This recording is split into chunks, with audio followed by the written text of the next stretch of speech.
This man was named Li Yi. He is a seasoned interdimensional miner. His daily job is to wear a hazmat suit and risk his life mining energy stones in another dimension. One of his colleagues said that the current month wasn't bad, and at that pace, he'd be able to pay off his parents' debt in a year or so. They guy added that if Yi would work in another 3 to 5 years, he could even afford a small apartment. Yi simply replied that he'll keep working hard, but in his head, he cursed at this heartless capitalist.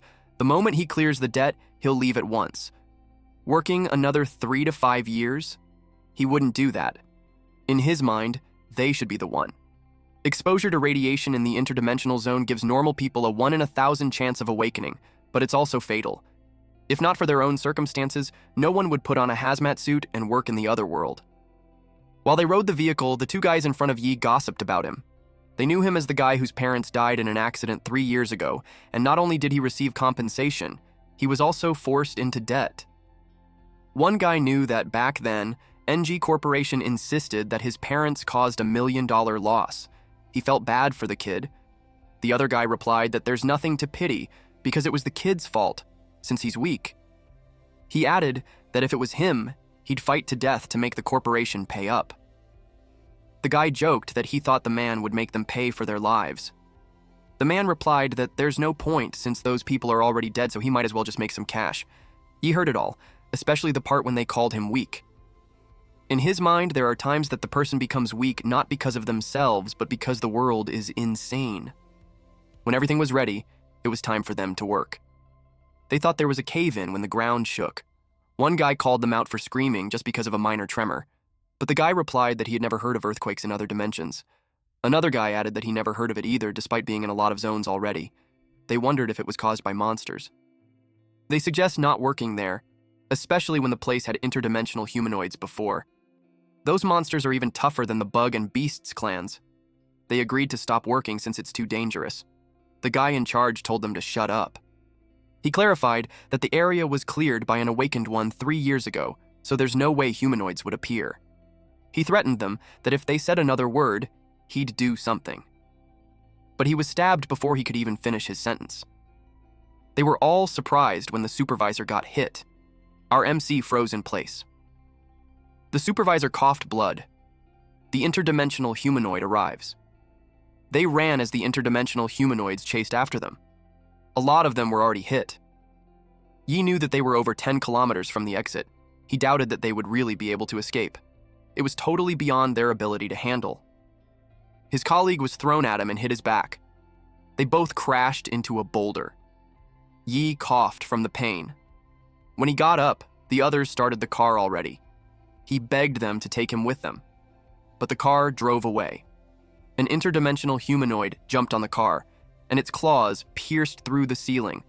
The driver and the passenger were taken away, and the truck overturned.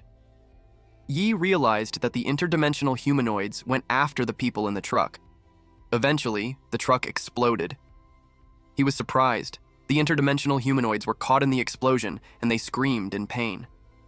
Yi realized that their weakness is fire. He saw some wood burning near him, and he thought that it was worth a try. One interdimensional humanoid attacked from the right. He immediately went for the burning wood. He grabbed it and waved it in front of the interdimensional humanoid, hoping that it would leave. And just as he thought, it hesitated to approach him. He told everyone that those creatures are afraid of fire. 10 years ago, mysterious gates suddenly appeared all over the world. Insectoids, beasts, and humanoids from other dimensions poured onto Earth through the gates. Only awakened advanced beings who had mutated through radiation had the power to fight these monsters. The appearance of advanced beings not only gave humanity the power to close the gates, it also opened a new era of exploration and development of otherworldly energy sources. But unfortunately, those miners aren't advanced beings. They were just ordinary people, and simply surviving in the world takes everything they have. Against the monsters from the gates, they don't even have the strength to run. They gathered as much flammable stuff as they could to ward off the interdimensional humanoids. One man was worried because the torch wouldn't last much longer. Yi suggested that there's gasoline in the storage room, and they might be able to use the fire to block the entrance until rescue arrives. They stood back to back, formed a circle, and retreated slowly. They were doing well as they approached the drums of gasoline. Once within reach, Yi yelled at them to quickly pour it at the entrance. they kicked the cans and threw their torches to light fire. The torch fell into the gasoline near the foot of an interdimensional humanoid, and that interdimensional humanoid got burned. An old man thanked Yi, because if not for him, they would be dead. Since he saved his life, they promised him that if he ever needs anything, they'll give it to him. Yi noticed something behind him. There was a large statue. The guy beside him shared that they found it a long time ago in the mine. He assumed that Supervisor Wang planned to smuggle it and sell it on the black market. That's why it was there. Yi replied that it looked like it had been around for years. Suddenly, a voice came through the radio. They were glad to hear from them. They reported that their sector, Sector 7, had been attacked by humanoids and urgently needed rescue. The headquarters confirmed their report and told them that rescue will arrive in approximately 2 hours. They begged for them to come sooner, but the line was cut off, and only static noise was left. They got worried since their suits only have enough energy for another hour and a half. Some of them expressed that they didn't want to die because they have a wife and kid waiting for him at home. One of them regretted not driving out even if only one makes it through. He thinks it's better than waiting to die. Yi checked his arm. He prayed for rescue to get there soon since his suit power is already low. One of their colleagues called everyone's attention and stated that since their suits won't last until rescue arrives, someone will have to make a sacrifice. And he suggested that it should be old folks and orphans. The man stated that Yi doesn't have attachments and was buried in debt, so he concluded that living was just suffering for him. Then he suggested that Yi just give up his suit battery. They hit him with a plank and dared him to fight back. Yi fell to his knees because of the pain. They dared him to resist. Then the man choked him while telling him that if he gets exposed to radiation, he'll awaken, so he was just giving him a helping hand. The other one added that if Yi awakens, he'll become their savior. Yi crawled to get his mask. He told them that if he awakens, the first person he'll kill is them. They mocked him for thinking that he would be lucky. They grabbed his battery. After with Yi, they called someone else to be the next one. A guy pushed the other two as a sacrifice. The two bullies chased after him when he tried to run away. He climbed on the truck. He yelled at them that if they died, they would die together. He started the truck and the statue in its lost balance, and it fell. They all chased after him to stop him, since if he breaks through the fire barrier at the entrance, they were all done for. They panicked when the guy broke through the entrance and the humanoid started coming in. Yi was left there on the ground. The statue fell in front of him. Our boy looked at the statue and asked if it was laughing. It was as if he was being mocked by it. Lo and behold, this statue really had this sinister grin on its face. And boy, oh boy, it reminded me of the statue from Solo Leveling. But a few seconds later, an interdimensional humanoid appeared and stepped on the statue. And it was about to grab Yi. Yi questioned why he had to endure it all. The hand of the humanoid pierces his torso. He thought of the times he was being ridiculed, like when his parents died and the relatives didn't want to raise him, or the time he was thrown out of his house because he can't pay rent, or the debts were passed on to him. Some established people came to him and threatened him when he wanted to investigate his parents' death. The complaint letters that he sent out just ended up in the corporation's hands. He didn't want the compensation. Instead, he sought the truth. The man decided to give it to him. He was informed that his trash parents violated regulations and caused the accident. Not only are they not compensating, they sued him for the millions they cost the company. He closed his fist. The man kicked him in the face while telling him that he should have just signed the compensation agreement and taken tens of thousands, and none of that would have happened had he not insisted on the truth. The man was annoyed with him since he's now in charge of collecting his debt, which has $30,000 a month interest, and the principal amount should be paid in 3 years.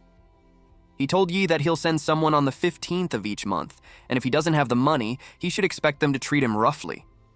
Yi looked pitiful, so the man told him that he'll give him a way out. He suggested that he becomes an interdimensional miner, since it's the only job where he might have a chance to repay his debt. Back to the present time, Yi stated that he's dead either way, so if he dies, he won't make it easy for them. He didn't mind that he's weak and refused to die quietly. He bit the monster with all his might. The interdimensional creature threw him away. As his consciousness fades away, he thinks of how disgusting the stench of the beast. A shadow figure stated that he thought Yi would unlock some kind of potential, but it turns out it was just pointless struggle before death. He replied that at least he did something unlike him, a statue crushed to pieces by that beast like it was nothing. The statue told him that he's the only one who can save him if he obediently hands over his body to him. Yi replied that he's not interested. He'd rather die than be controlled, especially by an ugly freak. The statue laughed out loud that he'd rather die than submit. He called Yi a fool for thinking that he had the right to refuse. The shadow system was activated. The interdimensional humanoid who attacked Yi was surprised. The shadow made it kneel. The statue had possessed Yi's body, and it was taking its revenge on the interdimensional humanoid that stepped on him. The giant shadowish creature stepped on it. At this point, our boy had been fully engulfed by the shadow armor. An interdimensional humanoid roared from behind it. He got annoyed that it was too noisy. A shadow appeared on the ground, and it swallowed the interdimensional humanoid. The next target was slashed. Yi really hated the disgusting smell of this beast. And as for the human trash, he binds them. They got scared of him. The statue was curious what Yi would do if he gave him his body back. They begged Yi to spare them. They reasoned that they were just trying to survive, and added that without them, Yi wouldn't have awakened. They uttered that they were a little harsh to awaken him. He asked if now he has to be thanking them all. Those men replied that there's no need to thank them and suggested that they pretend that nothing happened while he lets them free. Yi replied that not only will he let them go, he will also help them go out. He took their masks, which made those men cough blood. Once he was done with that, he approached the others. One of the guys reasoned that he didn't do anything. Unexpectedly, Yi gave them the batteries from the guys before. The statue whispered at Yi to put away his useless pity, because it will only get him killed. Yi told him to shut up since he doesn't need his preaching. The shadow challenges him to see if he's still that tough when he's on the brink of death. When he went out of the cave, he saw more humanoids. He didn't expect that there would be so many outside the cave. The shadow told him that he could hand over his body to him, or he could deal with the trash by himself. The shadow couldn't believe that his legs were already shaking from the simple rabble. The shadow reminded him that without his power, he was nothing. Yi jumped to avoid the attack while replying that he doesn't need his preaching. He kicked the claw of the humanoid. He noticed how light his body feels. The humanoid tried to slash him, while one of those creatures sneakily attacked from behind. He sensed it, and was able to dodge in time. He could tell that his reflexes and speed have increased a lot. The statue was mocked when he already had the shadow system, but he's still weak and pathetic. Yi gathered energy on his fist, and told him to shut up. The humanoid creature was blasted away when Yi punched it. He was confused when his power increased so much, but he also knew that just using his body to attack wasn't enough to hurt them. He wished he had a weapon. And as if on cue, shadows gathered on his palm. To his surprise, a dagger was formed out of the shadows. He used it to see if it was effective. He slashed it, and learned that he can kill hybrids too, which led him to think that he had awakened. A humanoid had landed a blow on his back. He immediately counterattacked and beheaded it. He was glad to finally have the power to fight back. Blood splattered on the ground. Yi laid there, breathing heavily. He killed all of those abnormalities. Then the system notified him that his evolution was successful. He is now at E rank. The next thing we know is that Yi lays on the hospital bed while the nurse and the doctor check on him. The nurse reported that he had no injuries at all, and all vitals are normal, so it was a puzzle why he hasn't woken up yet. The doctor replied that it's normal for an ascender, especially in Yi's case where his stamina is totally drained, so his body needed to adjust to the new level. The nurse got interested in Yi when she found out that he's an ascender. She asked what level he is. The doctor noticed how she got excited and replied that they'll find out when he wakes up. The doctor told her that they will go to the next room, but she wanted to stay a little bit longer to stare at him since she finds Yi handsome. Meanwhile, the shadow was bothered that what he possessed was a human, an E rank, no less. He expected that with his status and power, once Yi awakened, he should have been at least S rank or A rank, at worst, B rank. And yet Yi was stuck in an E rank shell. But still, he finds him interesting since, despite being an E rank, he actually triggered the power of the shadow system and formed a shadow on the first try. It was just too bad that he can't withstand a 10,000th of his power. Yi woke up and asked why he's clinging to him. The shadow informed this lowly human that he's the ancient supreme entropy extinguisher's ruler of the otherworld realms.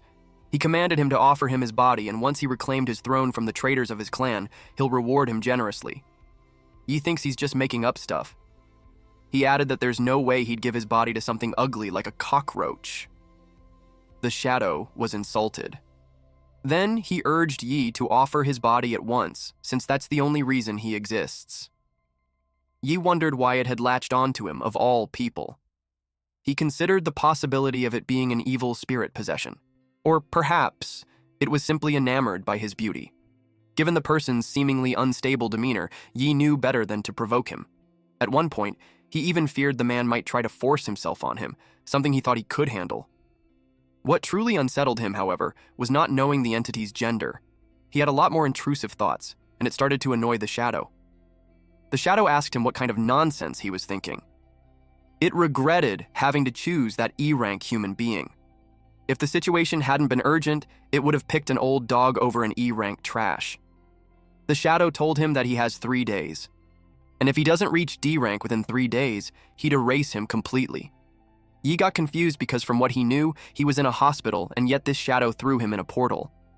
The shadow told Yi that he's in the insect nest, the E-rank trial of his race inside the gate of the other world. He told him that every Skyborn clan member can only attempt it once after reaching adulthood, and since he possessed Yi, it refreshed his trial count. A shielded armor beetle appeared. Yi was surprised that he knew that species. The shadow informed him that the shadow system that he was given reads from his knowledge base. He expected him to get used to it eventually. Our boy thought about the shadow system. Then he took out his dagger and slashed through it. He was surprised at how fast he was. The beetle hissed angrily. Yi knew its blind spot and targeted it. He jumped high so he could hit the beetle's back. After that, he landed behind it. The beetle immediately counterattacked. Yi had to pierce his dagger on the ground to find his footing. He didn't expect that its shell would be hard. The shadow called him useless. Then it asked if Yi only had brute force. Yi replied that how he fights is none of his business. The shadow warned him not to come begging for help when he lost. Yi was starting to get annoyed. He wondered if the beetle really has any weak points. It deflected his attacks and blasted him away. He crashed on a wall. He noticed a sticky liquid on his shoulder. The shadow told him to get up. Yi saw that it was from the beetle's cut, and it was its blood. He grinned when he finally found its weakness. The beetle attacked aggressively. Yi was determined to show who's the real coward. The shadow was surprised that he used Shadow Eye. He was able to cut some of the limbs. The shadow teased him by asking what was the point of breaking just one leg. Yi replied that without one of the front legs for defense, it will be much easier for him to hit its weak spot, and he needed to have a more effective weapon for that. He turned his dagger into a lance. He pierced the underside of the beetle to force it to get up. He knew the reason why the beetle was lying still, because its weak spot is its abdomen. He was exhausted, but he won. The beetle dropped a crystal. The shadow teased him for being out of breath from killing a mere E-rank shield bug. He suddenly felt a surge of power entering his body. He absorbed the crystal and realized it was an EXP pack. The system notified him of plus 0.2% to advance to D rank. The shadow notified him that it was an energy stone, and it has a chance to increase his ability level. He could sense that something was approaching, but he couldn't see anything. The shadow suggested that he use the Shadow Eye to look. He asked what the skill was. The shadow told him that he just needs to focus his shadow energy into his eyes to activate the Shadow Eye skill. He followed it and successfully activated his Shadow Eye level 1. The creature threw spikes at him. He almost got hit. When the spike got stuck on a rock, it emitted green, foamy substance. Yi asked what those darts were. He could sense the attack again.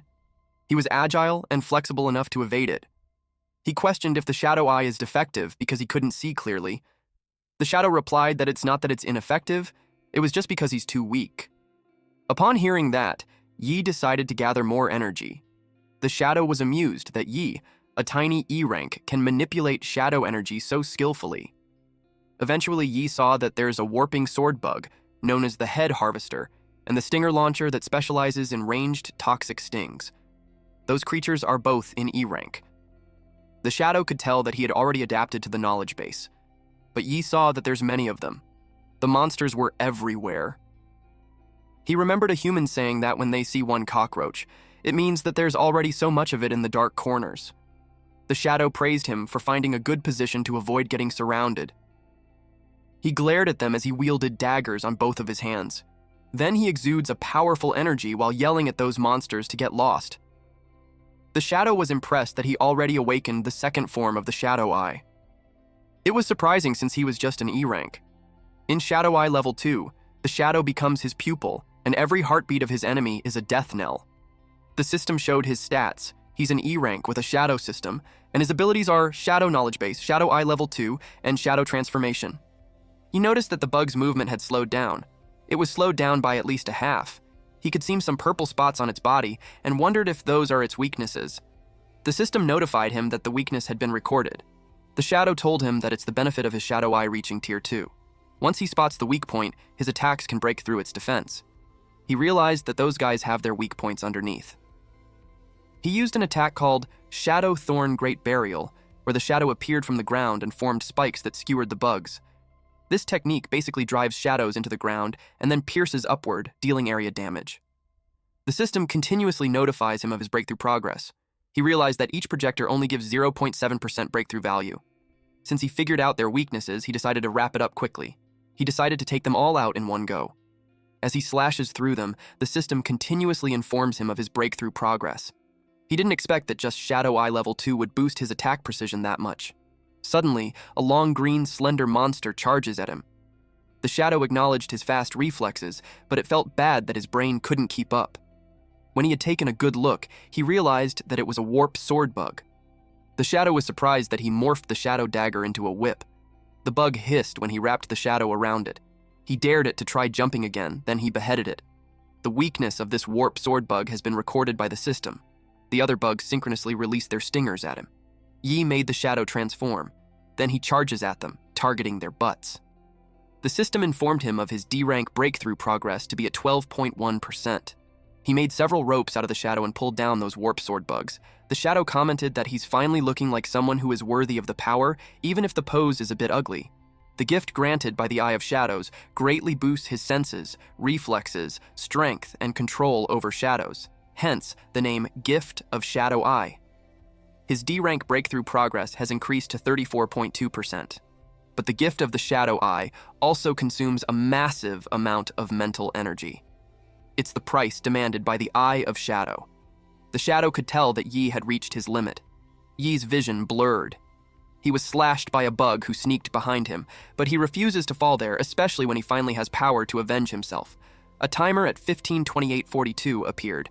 Yi thought of those NG group bastards who dared to cover up the truth about his parents' deaths and shamelessly forced him to mine to repay the debt.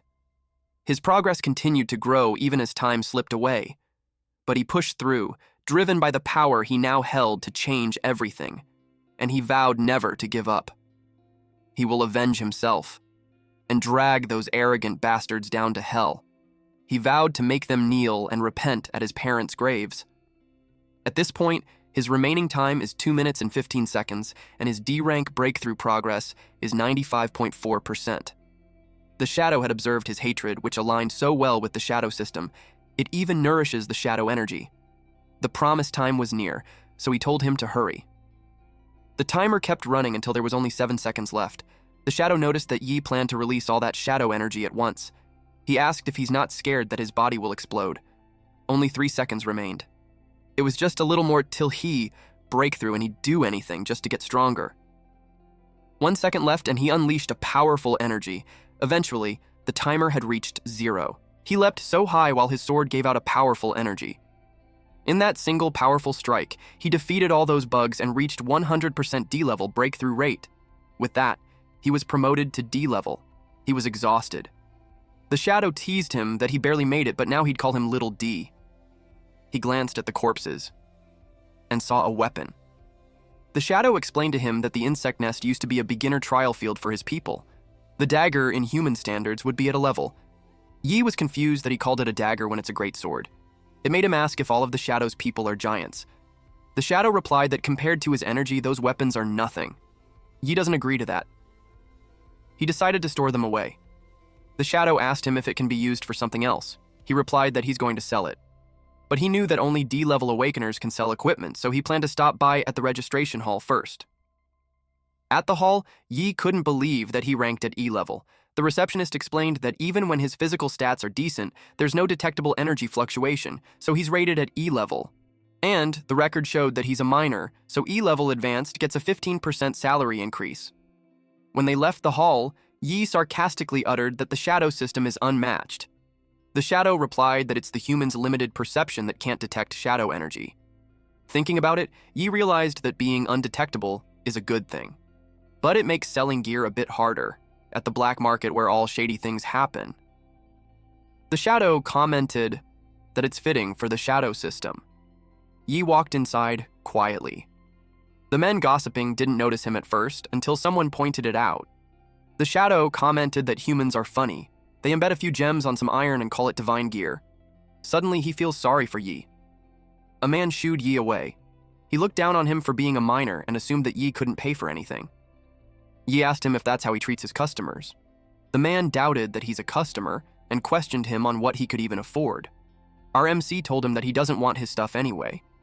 He uncovered the great sword and demanded that their appraiser see how much his sword is worth. A woman clinging to a man's arm appeared, and she questioned why he brought her to a stinky place. The man is Zhou Ting, a D level, and the woman is Su Qing, a civilian.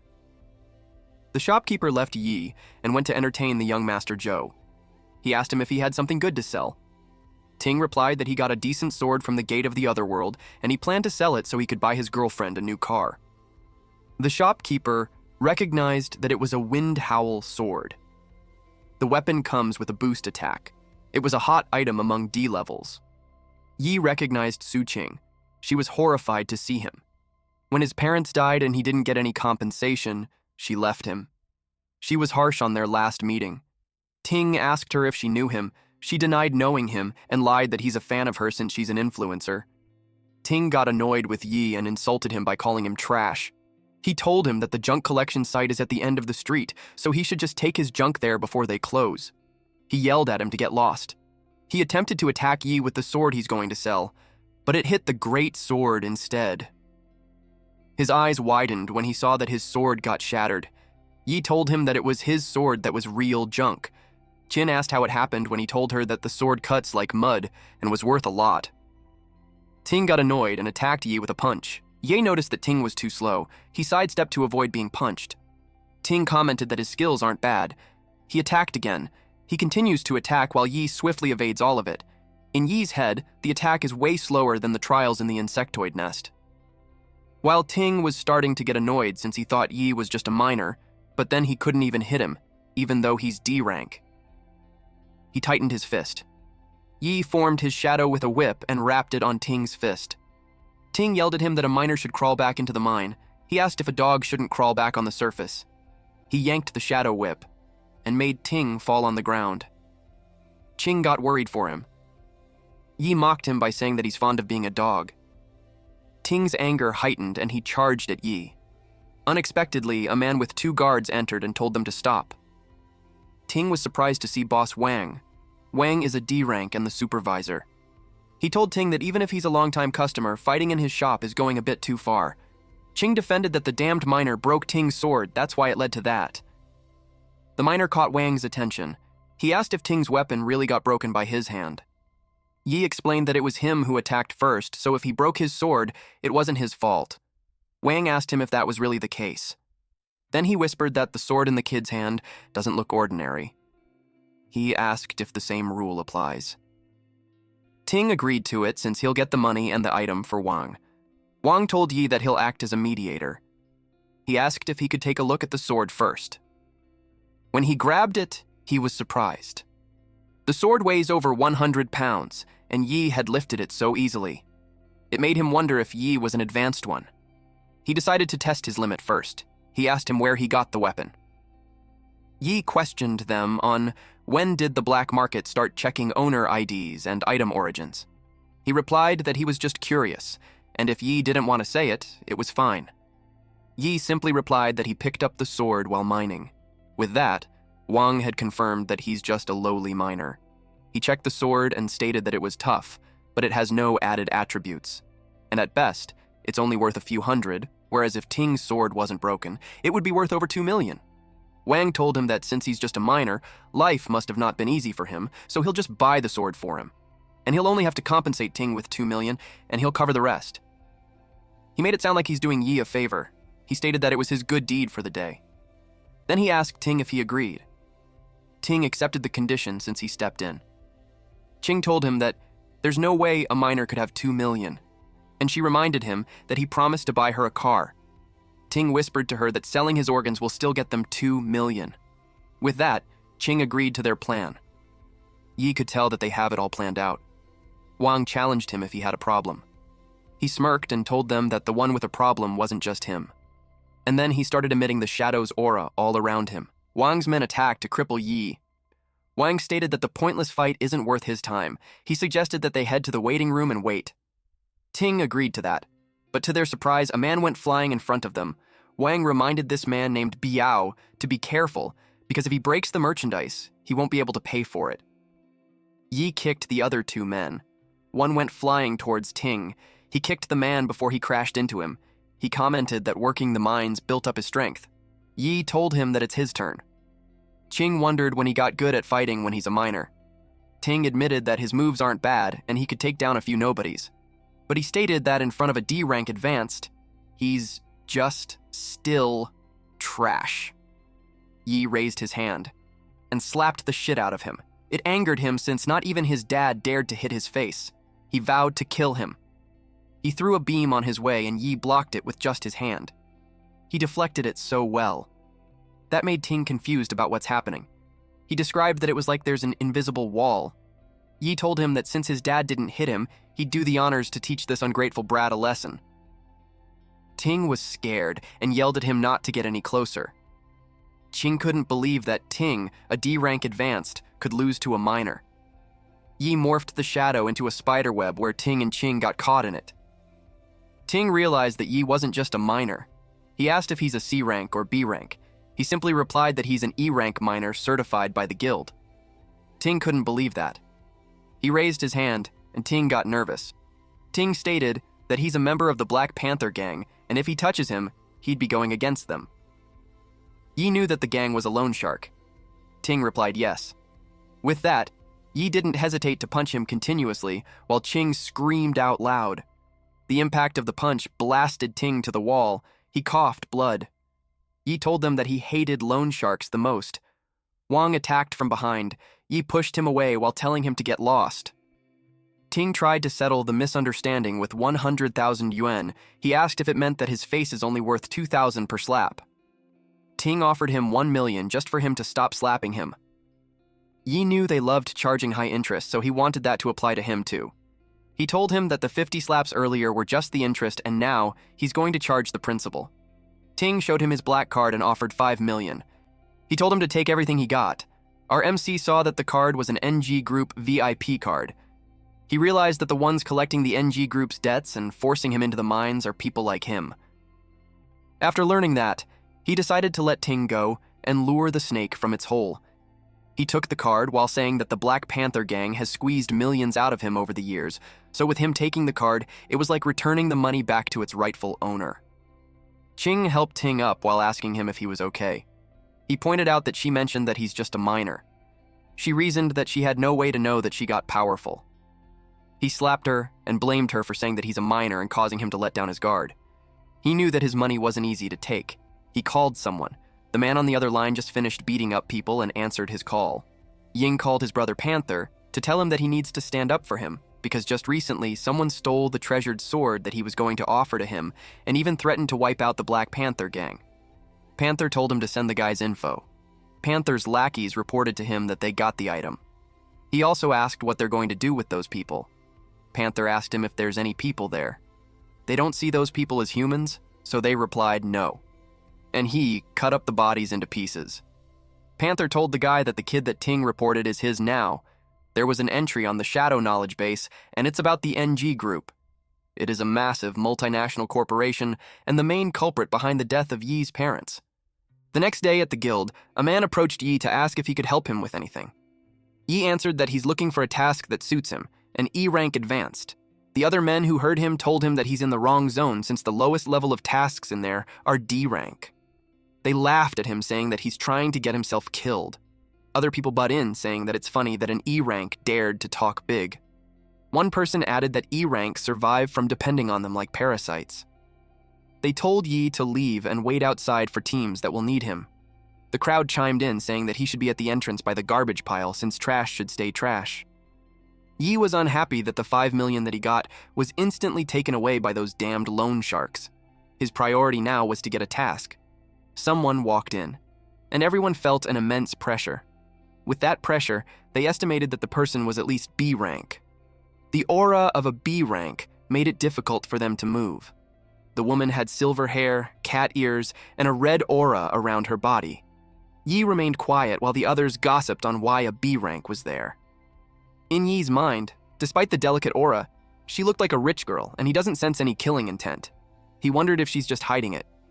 He noted the contradiction of being ostentatious and restrained from her. A man with a black mask announced that the D-rank task at the Beast Abyss needs a D-rank advance to work as a miner. He asked if there's anyone interested. The crowd noticed Yi completely unfazed by the aura when their knees were already shaking. They expected that an E rank would have been down on the ground already, but Yi even took a step forward. Yi realized that he's the only one that way. The woman also noticed him completely unaffected, despite being a miner. The guild staff recognized the woman, Chin from the Longmen 3rd Street. He told her that he got a lot of D rank around. She declined and told him that she'd take Yi. The guild staff was surprised and informed her that it's against the rules since he hasn't queued up to register. She glared at him while telling him that she is the rule. She reiterated that she'll take him. The man had no choice but to reply yes. Yi followed her. The guild staff couldn't believe it since it was his first time seeing her personally choose someone. It made him wonder what the story of the miner was. A few hours later, a gigantic, muscular monster with horns appeared. The bard played his flute. In their party, they have frontliners, damage dealers, and support. It was a pretty balanced team. In Yi's mind, the Minotaurs aren't a big deal. He watched them fight and he could tell that they were in sync, especially that a B rank one led the team. He could tell that everything goes smoothly. But he used his shadow eye and found Minotaurs below that exceed D rank standards. He wondered why the others couldn't sense it. The shadow told him that his shadow eye has already reached tier 2, and his sensory perception far surpasses that of those trash. Yi knew that even if the others didn't sense it, the B rank rich girl should. He wondered if she noticed it and deliberately hid it for some reason. The bard reported to Chin that the starlight crystal vein that she's looking for was in there. She told the miner to come with her. Yi couldn't believe her. She knew that it was dangerous, but she dragged the miner along. As they kept going, Yi noticed that the ominous aura kept getting stronger. It made him wonder if she didn't care if the miner or her teammates died, or was it because she believes that her B rank power alone is enough to keep everyone alive? The ground shook. Then, out of nowhere, Yi and Chin fell on a pit. Luckily, they landed safely on the ground. Yi noticed something ahead. There was a D-rank Minotaur beast man. I saw her draw her sword. He anticipated her move. Her red aura formed eyes in front of her, but she didn't budge. She retreated behind him and told him that she'd cover him so he should go. Yi had to remind her that he's just a miner. She blushed. Her knees weakened and she told him to get out there. Yi couldn't believe her. She's a B rank, but she won't fight and she expects him, an E rank, to handle it. Yi had no motivation to risk his life, especially when he gets miner wages only. But then she promised him $1 million if he takes them out. He replied that it was for the money's sake, that he'll force himself. He took out his dagger to take action. 3 Minotaurs attacked altogether.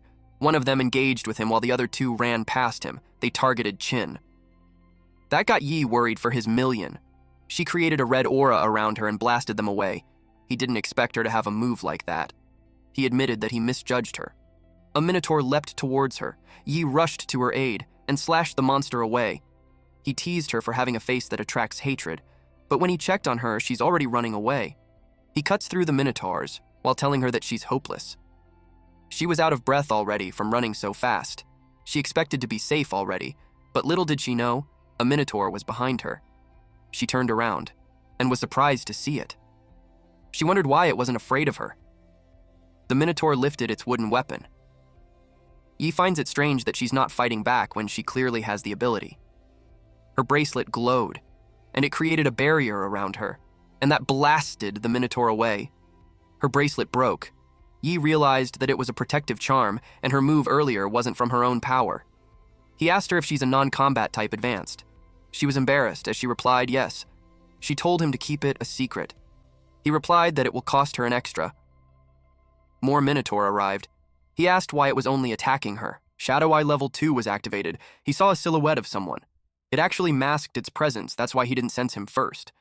The Minotaur's abnormal behavior was influenced by those strange fluctuations. Chin called out to him. When a Minotaur came close to her, he slashed its head. But he was in a pinch when more Minotaurs gathered. He couldn't do area skills because Chin might have caught up in it. And if he didn't finish them all soon, he'd get worn down eventually. Since the target was Chin, he decided to give her to them. He told her that since both of her protective artifacts are used up and she's a non-combat type, she better be careful not to get ambushed. That embarrassed her. She couldn't believe that he said that out loud. A silhouette appeared behind her. The man unsheathes his knife. He was worried that a mere minor almost ruined his setup, but he still found his chance to kill her. The man wanted to hurt her because of her father. He slashed her. But before his attack landed, Yi already cut off his arm. All the while, Chin had no idea. That man was a bard. He was surprised.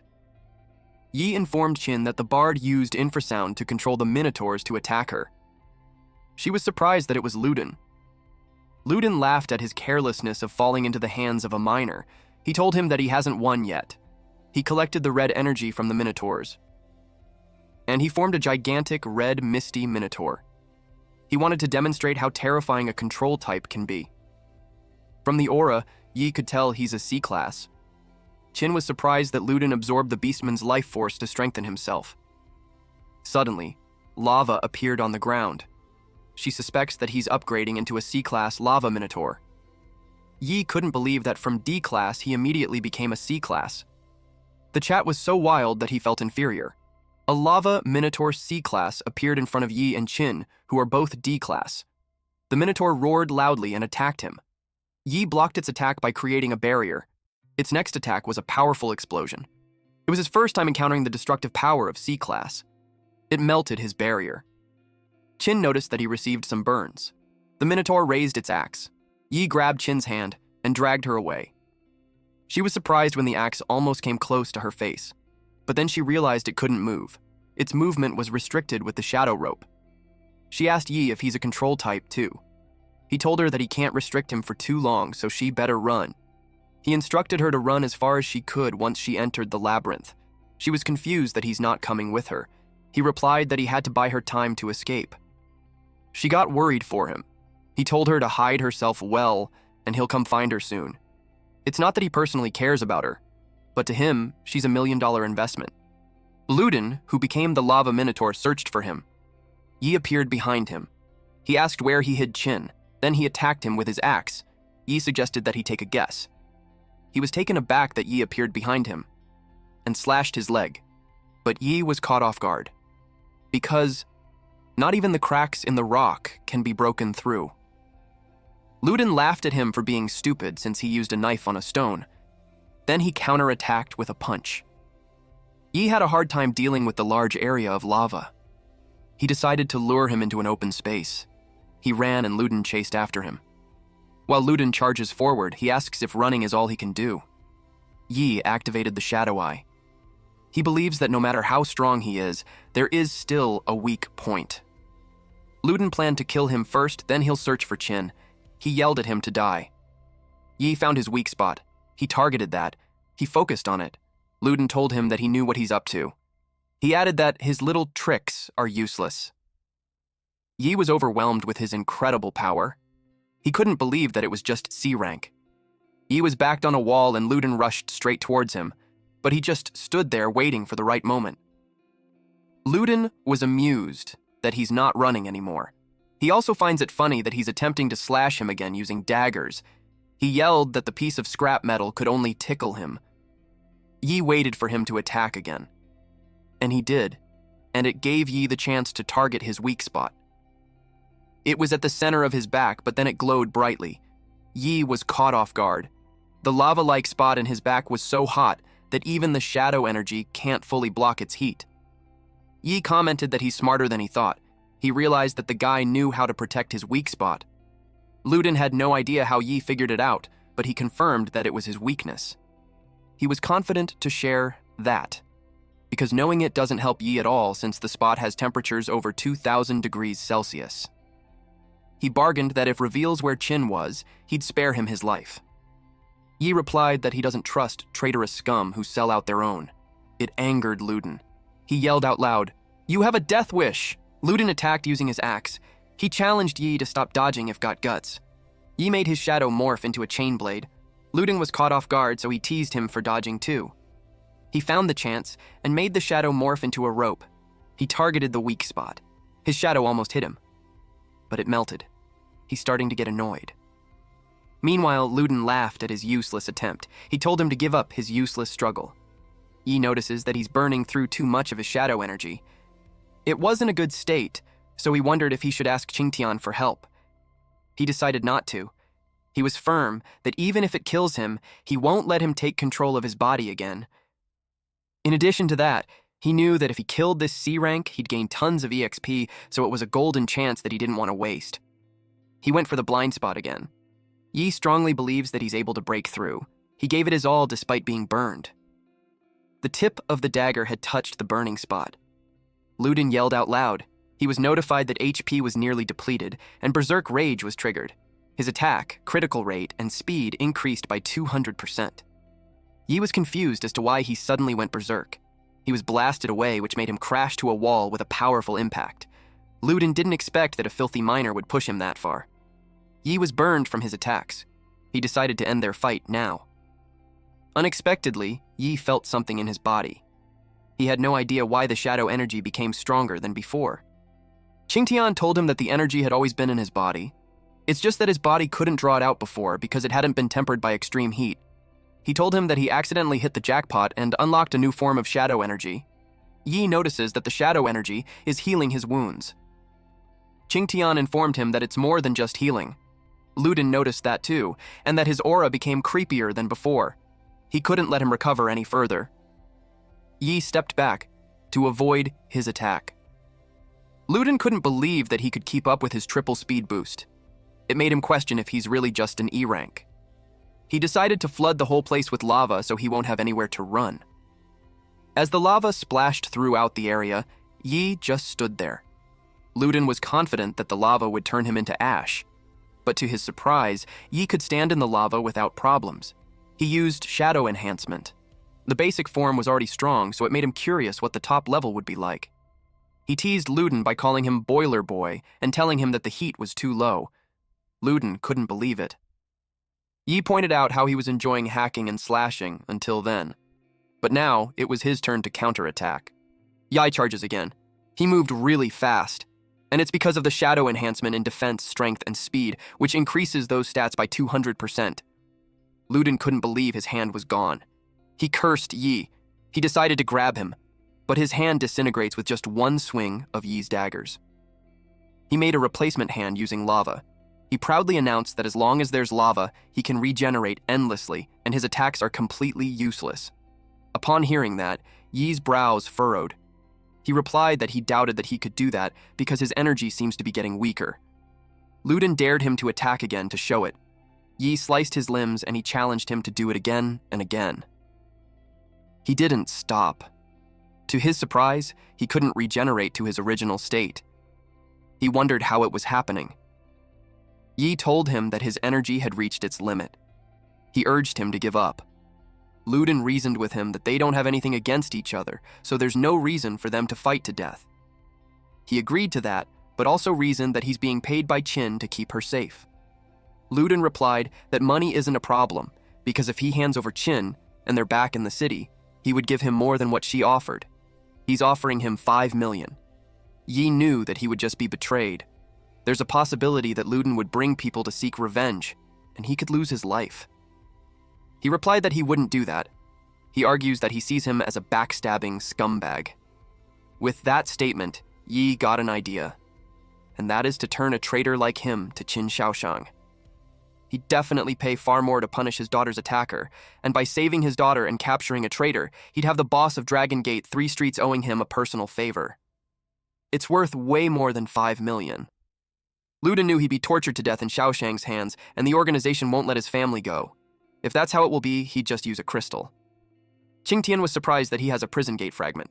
He told Yi that if that fragment gets destroyed, the beast realm will lose its only connection to the outside world.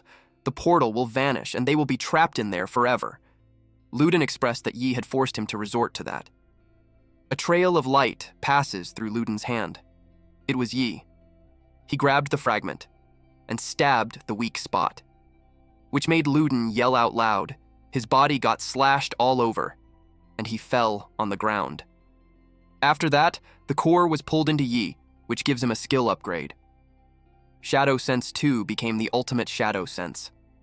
A rumbling sound followed. Qingtian informed him that without the lava and Minotaur's energy keeping it stable, the beast realm is collapsing. At the beast abyss, exit. They made it out. The other players were talking about how it was terrifying and barely made it out. Qin expressed to Yi that she had no idea that he was that strong and way beyond E rank. She invited him to join Dragon Gate 3 Street since she's certain that her father would treat a fighter like him very well. Yi replied that he's not interested in joining any organization, and he requested her to keep his abilities a secret. She didn't push further, and instead she gave him his reward. Before he leaves, he asks her if Dragon Gate 3 Street steals weapons like his sword. She inspected it and told him that she will need to take it back for appraisal and assured him that whatever it is worth, he'll get every penny. He's fine with that. He could tell that she's knowledgeable about weapons. If she got good eyes for it, he just found himself a buyer for all his gears. He's also fine if she turns out to be a cheapskate like Boss Wang. He's still not a losing end either since he had $1 million in his hand. Once he reached home, he inspected the prison gate fragment. He was curious about what it really was. Qingtian replied that as long as he has enough fragments, he can make his strength reach S rank or even higher. The rank enticed him. With the prison gate fragments surfacing again, it made Qingtian question if those bastards are still out there. He knew he needed to speed up his recovery, and that kid was the key. He imagined that one day the kid will have to face things beyond human understanding. He contemplated if it's time to warn him already. Eventually, he decided that it was too soon and that it would just terrify the kid. He decided to let him get stronger first, at the NG Group E-Class Wraith Zone. The place was under lockdown due to the mining incident. Yi stood at the edge of the cliff and surveyed the area. He saw that there's 1 B-Class and 3 C-Class guards. He couldn't believe that they deployed that many advanced fighters to guard it. Just as he thought, with his current strength, there's no way for him to uncover the truth yet. Qingtian asked what was worth investigating on a lowly E-Class dimensional rift. He replied that his parents' death and the truth behind them are there. Back then, he was given 200,000 as compensation from the NG Group. He was encouraged to take the money and to sign a form to acknowledge that his parents' death was accidental. When he didn't move, the arrogant man asked him if it was not enough. He replied that he wants the truth. The man insists that there was an accident and his parents and the other miners died. But Yi refused to believe it since both of his parents are C-Class awakened. He wanted to go in and check, hoping that they were still alive. A large, muscular man grabbed him and informed him that anything can happen in a Wraith Zone, even C-Class can die. He argues that it was just an E-Class Wraith Zone, so Wraiths there shouldn't be stronger than E-Class. The man grabbed his collar and told him to behave. Yi argues that even if his parents were attacked, they could still make it out alive. The man got angry, thinking that he's just trying to extort more money. He was about to punch him. Suddenly, someone yelled, "Stop!" It was Ning Donghao, the chairman of NG Group, A-Class Awakened. Chairman Ning scolded his men because he gave them an order before to properly console the victim's family. He gave Yi additional money to help him get through his current troubles. Yi insists that he doesn't want the money since he just wants the truth. He promised him that they will investigate thoroughly and give him a proper explanation. Yi believed him and expected that the truth would come out soon. But instead, they framed his parents as thieves and handed him a bill for millions in damages. Qingtian commented that no matter what the race is, the weak are still oppressed. He advised him to gather more Rift Gate fragments so that once he's strong enough, uncovering the so-called truth will be as easy as saying it. Yi was silent, but Qingtian heard his thoughts. He blamed Qingtian's shadow energy for being unpredictable, leading him to be classified as E-Class. and he questioned him since he's saying that he will take over his body, but he's helping him level up. He questioned if he's good or bad. He thought that if he had proven that this guy was crazy, then his claim to raise him to S-class would just be lunacy. Qingtian told him to stop, and expressed that if he didn't find any potential in him, then he wouldn't even bother with him. He replied that he hasn't said anything, but he's getting angry. It made him think of him as a lunatic even more. Suddenly, he received a mission invite. At Chemical Zone, a D-class Wraith zone, a man in a suit asked Yi why he was late. He replied that it was far, but the reality is he rushed there from another E-class Wraith zone. An old man recognized him. He greeted this man named Uncle Hao. Hao was happy to see him. It had been 5 years since it was Yi's parents' accident. The other men with them expressed that they thought they were waiting for someone important, and yet it turns out to be a deadbeat monster. These men who showed hostility towards him are Gu'er, Gusan, and Gu-Da, who are all mercenary and C-class awakened.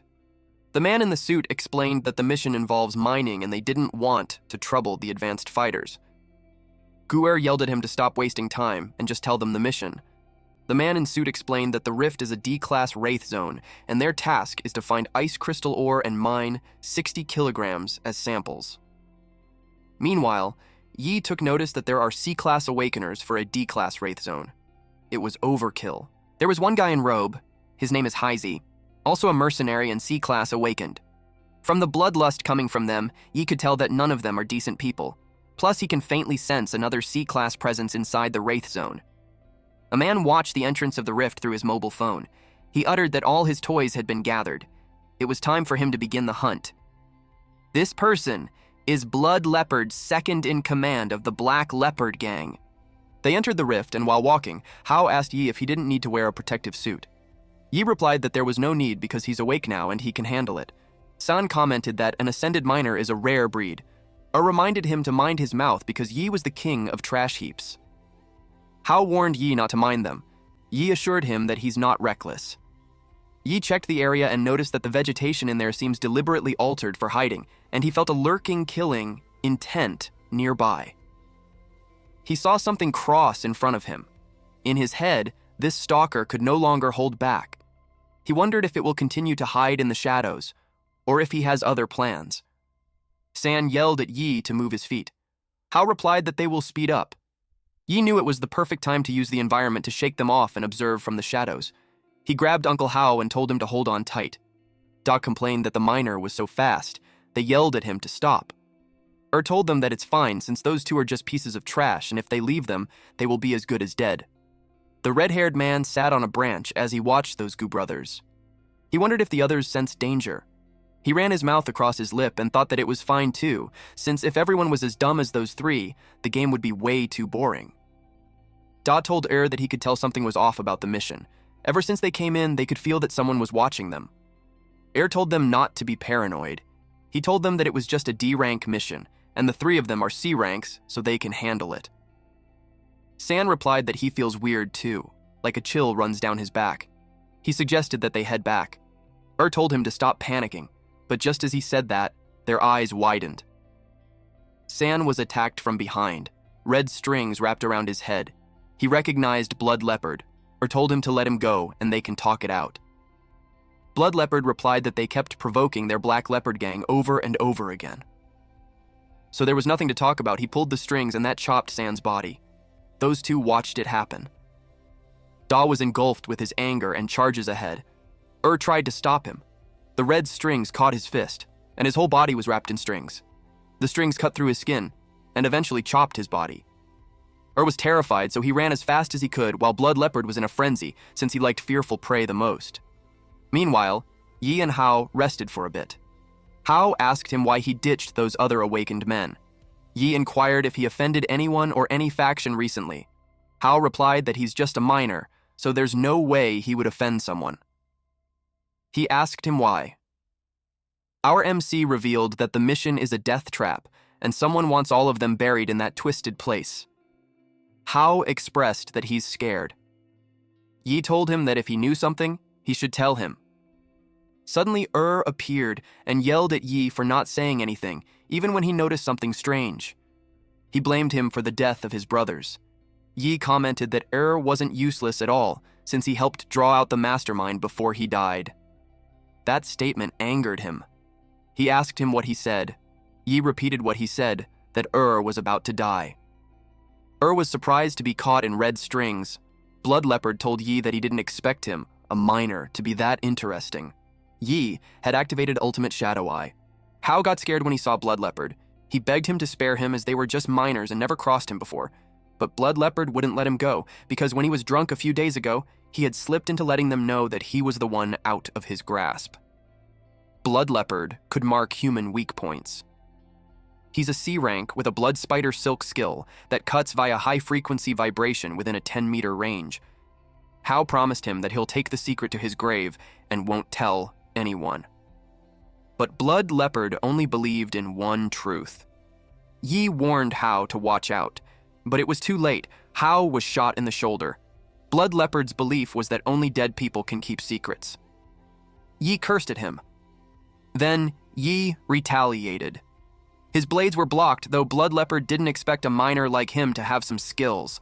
Now, he wasn't surprised that he managed to take down the punk, Zhou Ting. But Blood Leopard told him that he can only be as good as that. Then he was almost clawed at, but good thing he jumped to evade it.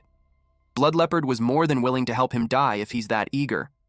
At this point, Yi activated Shadow Enhancement. He tried to block the consecutive attacks, but he had a difficult time. Blood Leopard saw that he's still distracted, so he clawed at him, making Yi hit a tree. Hao tried to approach Yi, but he told him to stay back. Getting close was a huge disadvantage against Blood Leopard, so he needed to change tactics. Blood Leopard assured them that both of them would be killed. Yi responded that he doesn't know yet who would die first. He activated the Ultimate Shadow Eye. He used a Shadow Morph Dagger, but it was all countered. Blood Leopard taunted him by asking if that was all he got, but he had more tricks on his sleeve. Blood Leopard was amused that he had a lot of tricks for a minor, but too bad, he was just an E rank. Suddenly, Gusan appeared from the ground, and then he wrapped his snake-like body around Blood Leopard. Blood Leopard expected him to wait until the end to make his move. Too bad for him, his skill was his biggest weakness. Because close combat is Blood Leopard's domain. Red strings wrapped around Gu's head and the neck, and he was sliced to pieces. Yi was overwhelmed that the C rank was taken out just like that. He was way weaker than him, so he shifted his focus on getting out there first with Hao. But Blood Leopard wouldn't let them escape. The night deepened. Yi treated Hao's wound first. He promised to find a way for him to get out later. But Hao encouraged him to just go on his own because dragging him will only slow him down. Yi probed what exactly he did for Blood Leopard to want him dead so badly. He revealed that it was because he discovered the truth about his parents' death. Yi's expression changed. In a serious and firm tone, he probed about it further. Yi yelled at Hao to tell him what he knew. Hao admitted that he wasn't sure at first, but now that Blood Leopard had come to kill him, it confirmed that there was something wrong with Shi Hao. He shared that before the mining accident happened back then, his father suspected Shi Hao was conducting dangerous experiments in the mining area. He never expected the mining accident to happen just a few days later, and his parents were framed for stealing ore. Yi questioned him on why he didn't say anything back then. He admitted that he was scared. After all, he was just a minor. He couldn't afford to lose his job, especially when he has a family to support. Yi was disappointed in him for just standing by, while his parents suffered such injustice. The guilt ate him up that he had too many drinks and slipped that to someone, bringing that fatal disaster on himself. Suddenly, Blood Leopard showed up and unleashed his strings. Yi was alerted. He saw Hao being wrapped in those strings all over his body. Without any more time left, Hao apologized to him and hoped that Yi wouldn't hold a grudge against him. After that, his blood gushed out. Blood Leopard felt that Yi was familiar. Now he realized that he was the son of those two C ranks. He charged at him, determined to send him to his parents, but Yi refused to go down without a fight. He slashed at him. Yi was caught off guard. Blood Leopard suggested that watching his own flesh and blood fly everywhere should be exciting. Yi argued that his blood spider silk wasn't invincible. He used Shadow Morph to create a great sword. He noticed that when Blood Leopard attacked, it was the time when his defense was at its weakest. He broke the strings, which surprised Blood Leopard. So, Blood Leopard released more strings in his direction. He realized how ruthless this kid was for trading injury for injury. But Yi fell to his knees. He was reaching his limit. Because of that state, Blood Leopard realized he was just bluffing. Though he admits, he gave him a scare earlier. He released his strings towards him again, and told him that if he weren't an E rank, he would have been done for. He taunted him to kill him, and noticed how Yi glared at him. It made him laugh. Whenever he see an ant reveal that unwilling look, it excited him. To provoke him even more, he decided to reveal a secret. He admitted that Hao Wu was half right, but also his parents didn't die in a mining accident, because they died in his hands. He liked how the kids scowled at him. He added that when he killed his mother, his father looked the same way too. His father unwillingly watched as Blood Leopard cut his mother into pieces. Blood Leopard noticed how his threads were being burned away, and he had no idea how it happened. Yi erupted with a powerful energy from his body. Qingtian appeared behind him. Through his gritted teeth, he told Blood Leopard that he would slaughter him. Just as Qingtian expected, Yi could use hatred to stimulate the shadow energy in his body. There was a surge in internal shadow energy detected, and it initiated correction. When the level correction was complete, C-rank shadow enhancement leveled up to Tier 2. He also awakened a new skill called Shadow Jaunt. The body can slip into any shadow and emerge from any other connected shadow. Blood Leopard couldn't believe that his injuries were completely healed. He didn't know he had healing skills too, but he wasn't threatened. Instead, he finds a prey more interesting when it struggles to the brink of death. Yi scoffed at that. He revealed to him that beneath the shadows, he was the prey. Blood Leopard was caught off guard when the kid's strengths suddenly increased. He also noticed that he became faster, because in an instant, Yi was behind him. But it wasn't enough to kill him. Yi released a flying dagger swarm, but that move was useless against him. But Yi didn't stop there. He used Shadow Jaunt, Flying Thunder Step, a teleporting skill using a Shadow Jaunt and a thrown weapon. He was caught off guard with that move, but it was still useless because he wouldn't let the toy knives break through his defenses. Yi moved quickly again. He told him that he wasn't trying to break through his defenses. He knew Blood Leopard couldn't handle both offense and defense at the same time. It was because the speed at which he controlled his blood threads kept up with his reaction speed, and that was his weakness. Yi moved quickly as he slashed him all over, making Blood Leopard cough blood. Blood Leopard couldn't believe that he'd lost to a miner. Yi interrogated him on what really happened with the mining accident back then. Blood Leopard was about to reveal about his mother, but Yi had moved his dagger and cut off his arm. He screamed in pain. Yi's patience was running thin. Blood Leopard dared him on what he's going to do if he told him. He blamed everything on Kui Shihao. Yi's father stumbled upon his experiment back then, and because he was afraid the matter would be exposed, he had them kill his parents in a fake mining accident. It made Yi angrier. After knowing that it was someone from the NG group, he expected Yi to be scared, so he advised him to just let him go. But before he could finish his sentence, Yi had already beheaded him. Yi was determined not to let go of any single person involved in his parents' murder. It started raining that night. When Yi visited the NG group headquarters, he saw Shihao about to ride the car. Knowing that he could be reckless, Qingtian had to remind him not to go seek pointless death even if he had advanced to C rank, and he should be able to sense that there's an A rank nearby. He knew that. Both the chairman of the NG group and the A rank advanced Ning Donghao were both in the car. He followed the car, while assuring Qingtian that he won't be so reckless as to make a move on Shihao there, and besides that, he doesn't completely trust Blood Leopard's words. His plan was to investigate whether the matter with his parents was ordered by Shihao alone or if the entire NG group was involved. It also didn't matter to him if Ning Donghao was involved, because to him, a debt of blood must be paid in blood. They arrived at the Black Panther gang's warehouse. It made Yi curious what Shihao was doing there in the middle of the night. A man wearing only a black trench coat and pants ordered his subordinates to be careful with the experimental equipment that they carried. Shihao asked him if the old miner Hao Wu was dead. He replied that Blood Leopard was currently missing, and the otherworldly gate he used to infiltrate also had disappeared. But to him, it didn't matter if they could confirm Hao's death or not. Shihao wondered what had happened when Blood Leopard was a C rank. The man in black trenchcoat suspected that he underestimated his enemy. Among the people he killed were 4 C rank advanced. Shihao wanted the equipment to be moved quickly to avoid any complications from delays.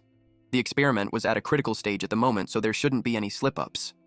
The man asked if the money was ready. Shihao assured him there was nothing to worry about. Yi continued to eavesdrop at them. He figured out that Shihao was the culprit all along. The man in black trenchcoat sensed him. He burned the crate as he asked who was there. In a flash, Yi was gone. Shihao asked him what was wrong. He doubted if it was his imagination, but he couldn't deny the killing intent he sensed. Yi was almost discovered. He hid behind another crate again while thinking to himself how C rank was still not enough. The next day, in the Qin group, It was an enterprise of Qin Shaoshang, president of Longmen 3rd Street. Yi stood outside the building. Qing Tian knew he wasn't looking for any available missions that early in the morning, so he asked him what he was doing there. He was there to find the third fragment and to see how much his weapon was worth. A woman approached him and asked if she could help him with anything. He informed her that he was looking for Qin Xiyin. She asked him if he had an appointment. A woman clinging to a green-haired man's arm saw him and looked down on him. She told him that the place wasn't for a poor minder to get into. He even dared to say the eldest young Mrs. name directly. Yi recognized Su Qing. The woman continued to insult him in front of Su Qing. Su asked why he wasn't thrown out yet. Yi approached them and asked if that was the hospitality of the Longmen 3rd Street. Su replied that a poor fellow like him doesn't count as a guest. He insulted him even more by saying that he wasn't even fit to be the Qin family's dog. Yi wondered if all the people from the Qin family were all arrogant and dominant. He lost hope in contacting Qin Xiyin. He decided to just leave. But Su wouldn't let him walk out just like that. He ordered the guards to cripple him. He used a shadow jaunt. And in a blink of an eye, those men were taken down, and he was holding Su by his jaw. The woman yelled at him to let go of the young master Qin, otherwise the Qin family wouldn't let him off. He threw Su at the woman and they both fell. Yi let them go for Xiyin's sake. But Su was enraged. He wanted to kill him right there and then. Yi turned to him. They were going to attack each other when someone stood in the center and kept them at arm's length while telling them to stop. A silver-haired woman appeared and told Yi that he had a lot of nerve for daring to cause trouble at the Qin group. Su yelled at Yi that he's dead for causing trouble at the Qin group. He was certain that his cousin wouldn't let him off. The silver-haired girl ordered to throw him out. Su complained that she's letting him off too easily. He suggested breaking his arms and legs, but Su was the one grabbed. He asked his cousin what she's doing when she's his cousin. The woman also intervened, saying that the poor miner spoke her name directly, and the young master Qin was just venting anger for her. She told them that he was her friend, so there's nothing wrong with him calling her name. He ordered to escort the arrogant and domineering security guards and the junior employee, the woman, out, and they were never to be hired again. The woman reminded young Master Qin that she was his girlfriend, and expected him to speak up for her when she gave everything to him. Xian also warned Su how he wants to be addressed. If he dared to use the Qin family's name to swagger and swindle again, she would absolutely not forgive him. After that, Xian greeted Yi. She invited him to sit for a while. Then she apologized that a junior from a side branch of the family had caused him some embarrassment. He replied that it's fine, since every family had some few mischievous relatives. She ushered him into a room. But a staff member interrupted her, saying that the president wanted to see her. She told him to wait for a moment and she'll be back soon. He replied that it was fine. She asked the staff if it was something important, but the president didn't say anything to her except that Xiyin must go immediately. When they were gone, the exit was blocked, and someone came out. The old distinguished gentleman asked Yi who he was. He used the ultimate shadow eye and learned that this person was an A rank. He had the skill of Eye of Deterrence, which inspires fear in the opponent's heart and restricts movement. He also had Furious Thunder, which rapidly increases lightning attribute and enhances all stats. Yi was cautious with him since he was an A rank with 2 skills. He asked if there was some misunderstanding because he's just a minor. Deep inside, he was disgusted with this mental attack. Shadow enhancement was completely useless against it too. On the other hand, the man was amused that the Eye of Deterrence actually failed to inspire fear in his heart. He replied that it wasn't that simple. He released a lightning attack on him. He was impressed that he was able to withstand that blow. He assumed that he was at least a B-rank strength, and yet he still dared to say that he's a minor. He demanded him to speak about his motive for faking his identity to get close to Xiyin. Before he could finish his threat, someone spoke his name, Qin Shaoshang, loudly. It was Xiyin. She pinched his ear and got mad at him for calling her away on purpose, just so he could interrogate her friend. He must have nothing better to do. Xiyin dragged him away. He told her to be gentle and let her dad save face. She told him to get out and never harass her friend again. Yi realized that the man was Qin Shaoshang, the one in charge of the Longmen 3rd Street. Xiyin apologized to him for her dad's actions. She explained that he always thinks that people who get close to her have impure intentions. He replied that it's understandable, and her dad was worried about her being cheated by a scumbag. She was surprised that he knew his dad very well, but in fact, it was hard not to. Her dad was just outside the glass door, and his inner thoughts were being spoken out loud. Xiyin was irked with his behavior. She yelled at him to get lost. When the situation settled, Xian gave Yi a card with a 5 million deposit. She explained that the material of the greatsword from before was a bit special, so the client wanted to give a specific price after it had been appraised. That was not a problem for him. He also admitted that he was there for another reason. He showed her a fragment and asked where he could find that kind of thing. She replied that this unknown fragment from another dimension used to be very common, but in recent years, it seems that someone had been buying them up in large quantities, so they are very rare on the market. She suggested he try the auction at Longmen 3rd Street. After hearing that someone had been collecting the fragments, Qingtian suspected that it had a relation to Shihao. The guard Xian bought earlier reported to the president the details about Yi, like he was an ordinary 20-year-old who was only classified as an E-rank ascendant a few days ago. But because no special energy could be detected in his body, he's still just a minor. Seeing that Yi went up from E-rank to C-rank in just a few days, it made him suspect that the kid had been hiding his strength all along. Suddenly, his phone rang. He picked up the call and teased old Huo why he thought of him. Huo asked if he still had any of those great swords that her daughter sent over. He wasn't sure about it. Then he asked what was wrong. Huo demanded him to check if there's more, as they planned to take as many as they had. For an old fox like him to be so interested, it made him question what kind of special use the sword had. He couldn't reveal much, but he could tell that the material of the sword might be able to raise the overall strength of their army. With Yi's strength and identity as mystery, and now he even produced an extraordinary weapon, Xiaoshang couldn't just figure him out. Yi went to the auction as suggested, and seeing that there were a lot of stuff in there, it made him hopeful that there were really fragments there. Yi passed by a woman clinging to young Master Zhou. This was the woman that was with the young Master Qin before. She claimed that it was the young master who was pestering her, and she even left her job at the company just to get away from him. The man promised to take care of her. She hugged him for being so good to her. She didn't realize that the young Master Zhou was distracted by Yi. He wondered if Blood Leopard hadn't made a move yet. The woman saw Yi and asked how a minor was able to sneak in there. He told her that her memory wasn't good.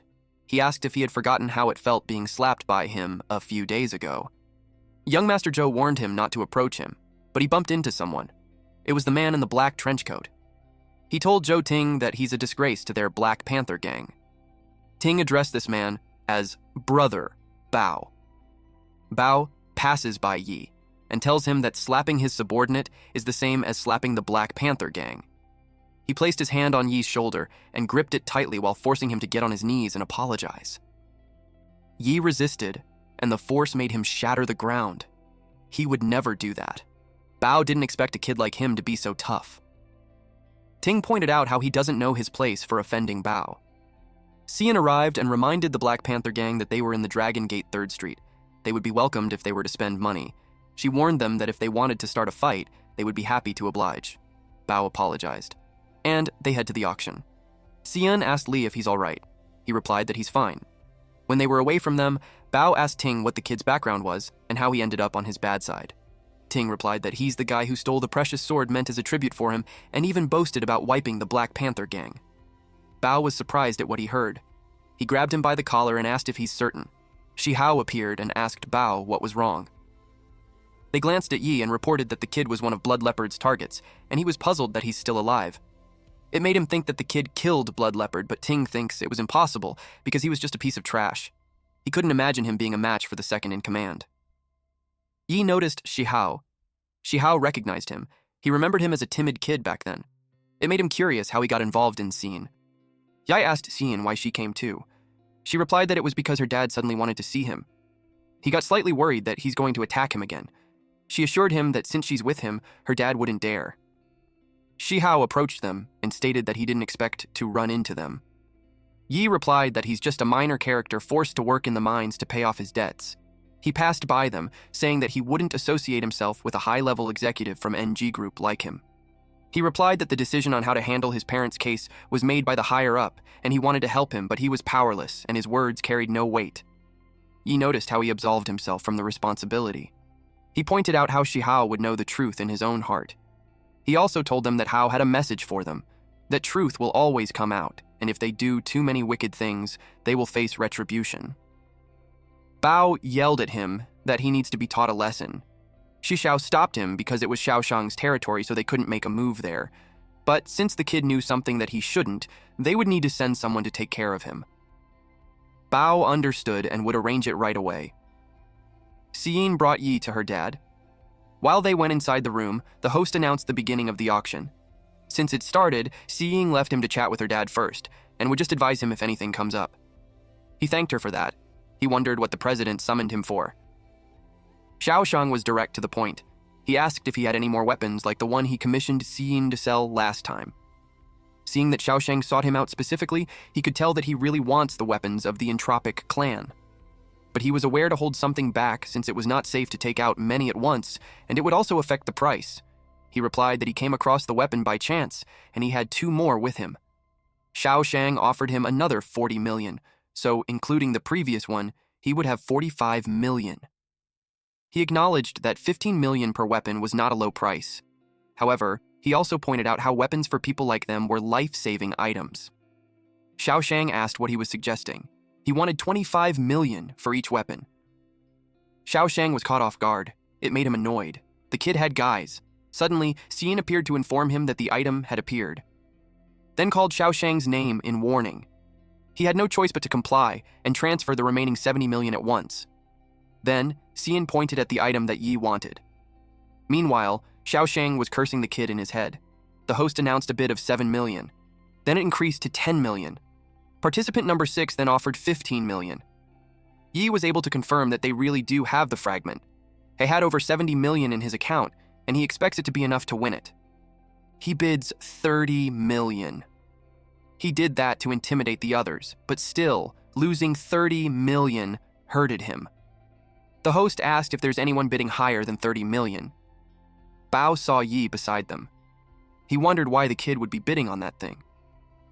30 million was about to be locked in until Shihao bids 50 million.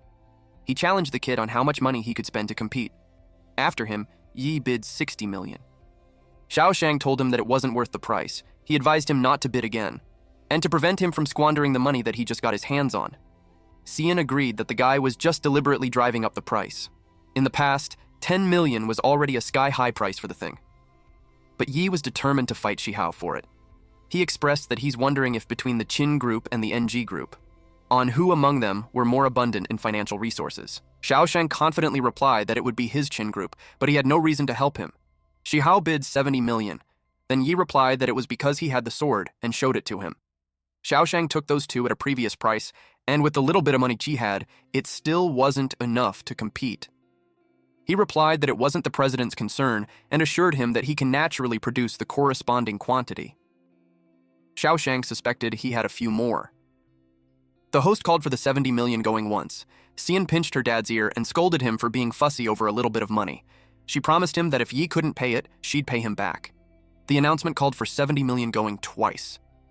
Xiyin dragged Yi out to make him move fast, since the old guy was about to snatch it. Deep inside, Yi couldn't fathom the world of super rich people. 100 million was just a small change for them. He bids 100 million. Number 2, Shihao bids 200 million. He was determined to get it because it was of great use to their project. Yi counterbid with 300 million. They continued to bid alternately until it reached 500 million. The other people started to think they're crazy for fighting over the fragment.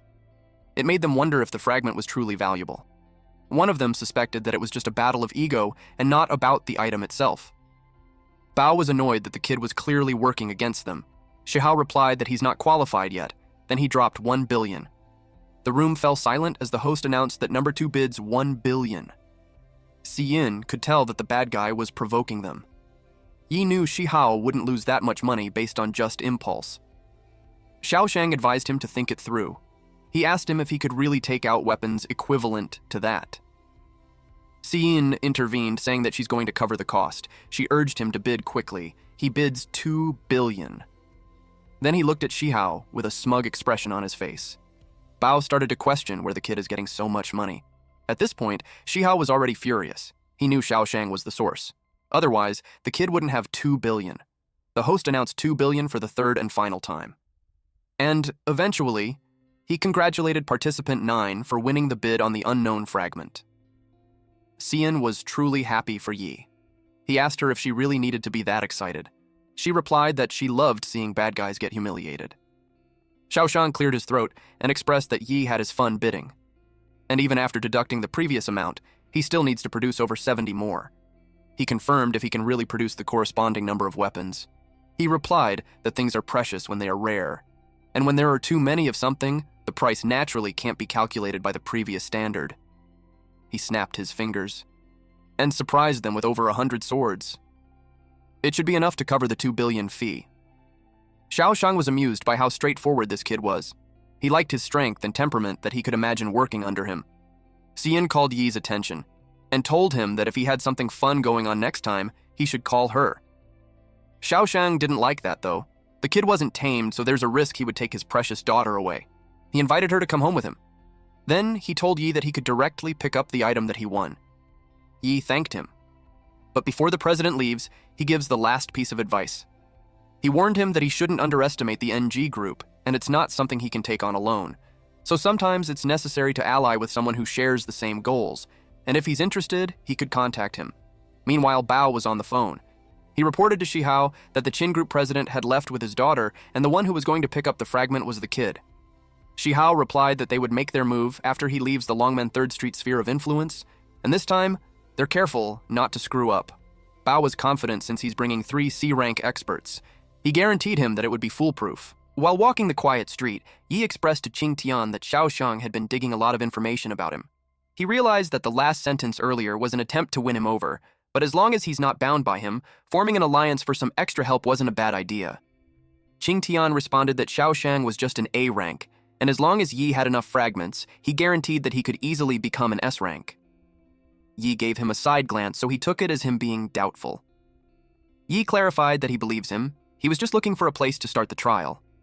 But internally, Qing Tian could tell that he was suspicious, so he made a fuss that S ranks weren't common like a Chinese cabbage. There were only 9 S ranks in the whole world, and if he thought it was easy to become one, he wanted to challenge him to try becoming one, but he just kept it to himself. Suddenly, Yi was alarmed at what he saw. His apartment was burning. The other residents started running away. Then his phone rang. Xian warned him that the Black Panther gang was going to make a move on him. He replied that they already did. She suggested that he hide first while she sends people over, but he told her that he could handle it. Ting showed up and yelled at him to get on his knees and beg, and maybe he'll be merciful and spare his dog's life. Yi could tell they belittle him since they only sent a handful of gang members. He warned them that they would face death, but Ting argued that it would be him who's going to die. He wanted to see how an E rank would fight against 3 genuine C ranks. They surrounded him. Yi brought up that Blood Leopard couldn't even kill him. His confidence made those C ranks think that Yi had been hiding his strength, but Ting reminded them not to be fooled because the guy was just a minor. They assumed that he doesn't have any combat abilities at all. One of them attacked him from behind, but he vanished. And he appeared behind the man and hit him in the nape. And sarcastically, he replied that they're right, that he's just a minor. They were confused on how and when he appeared behind. Ting panicked, so he ordered the other 2 to attack, but Yi skillfully killed them. Then he grabbed him by the neck and teased him for being scared of a minor like him when they were a gangster. He grinned at him while reminding him how he liked playing with fire. Yi tightened his grip, which made Ting yell at him to let go. Since they liked playing with fire, he threw Ting towards the burning apartment. Ting warned him that President Kui and Brother Bao won't let him off. He fell right into the fire. Yi replied that he's going to send them down to him very soon. Just right after that, Xian with her bodyguard arrived. She asked him if he's all right. He replied that he's fine because he only received a few minor scratches. She asked him what he planned to do next. Since they made the first move, he'd have to strike back, and she was determined to help him. He asked why she's helping him. She had been annoyed with the Black Panther gang for a long time, and now they even dared to attack her friend, and he's one of the few friends she has. She blushed as she admitted that. It made him smile, and became more motivated to strike at the Black Panther gang. She welcomed him into her home and told him he could stay there until he found a new place. Hardly anyone stays there, so she told him to pick any room he likes. He chose one, but she replied that it was the exception. She tried to stop him from going in. But he already saw inside, and it was so girly. There were stuffed toys everywhere. He told her that it suits her well. She was worried that he would find it childish for the heiress of the Qin Corporation to like that kind of stuff. He didn't mind, since he thinks it's normal for girls to like those things. She pushed him out of the room. It made her blush when he said that it makes her cuter than when she's acting all cold and aloof outside. No one had ever used that word to describe her before. Suddenly, her stomach grumbled. It made her embarrassed. He laughed. She reasoned that if she wasn't worried he would be in danger, she wouldn't be starving. He took out some snacks and gave it to her. Those were the food he prepared for emergencies. She was confused where it came from. Back at the auction, she also wondered where he pulled the weapons from. He simply replied that he knew magic. She asked if he could teach her. Suddenly, he sensed something. He suggested that she goes home first. She asked what was wrong. Her father was hiding behind the bushes and was speaking his internal thoughts out loud. He could tell that if she doesn't go back soon, her dad would eat him alive. She scolded her father. When she was gone, he closed the curtains. The house was within the territory of Longmen 3rd Street, so no one should bother them. Qingtian appeared together with the fragments from Lava Minotaur, Blood Leopard, and from the auction. He had always been curious about the connection between those fragments and the dimensional portals that appear out of thin air. Qingtian explained that the 3 fragments in front of him are just a small part of the gate of the alternative prison, and all the dimensional portals in their world were related to the fragments of the gate of the alternate prison. They stepped inside the portal. Seeing that Qingtian knew about these things, he inquired what exactly the alternate dimension was. He was curious why there were so many insectoids and beastmen inside. Qingtian explained that they were all prisoners. What he allied with an alternate dimension or alternate prison was actually a massive interdimensional prison. They arrived at a desert. The wind was blowing, so he had to cover his eyes from the sand. Then he asked about these prisoners. Qingtian replied that he will find the answers once he completes all the trials. They reached a tall tower called the Sky-Reaching Tower. It was Qingtian's most satisfactory masterpiece, and also it will serve as Yi's trial ground. In Qingtian's head, the tower was ugly, but no doubt about it. Given Qingtian's face, his aesthetic would have been twisted. He had a lot of thoughts like the tubes which stopped the tower from being blown over. It looked like the materials he used, so he wondered if Xiaosheng would buy it. If he did, it would be worth a lot of money. Qingtian got annoyed with all of his internal dialogue, but he controlled himself because if he got angry, his soul would scatter, and no one cares about that.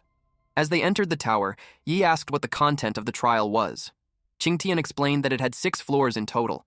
With Yi's current strength, it would be impressive if he could even defeat the Shadow Wyvern on the 1st floor. He asked if it was the thing in front of them, but he didn't feel any pressure. He looked down at this Shadow Wyvern. It was small. It didn't even reach his knee. To him, it looked just like a gecko. To him, hitting that thing would be bullying. Qingtian warned him that he wouldn't be able to laugh at it any longer. He tried to pet it, but it glowed.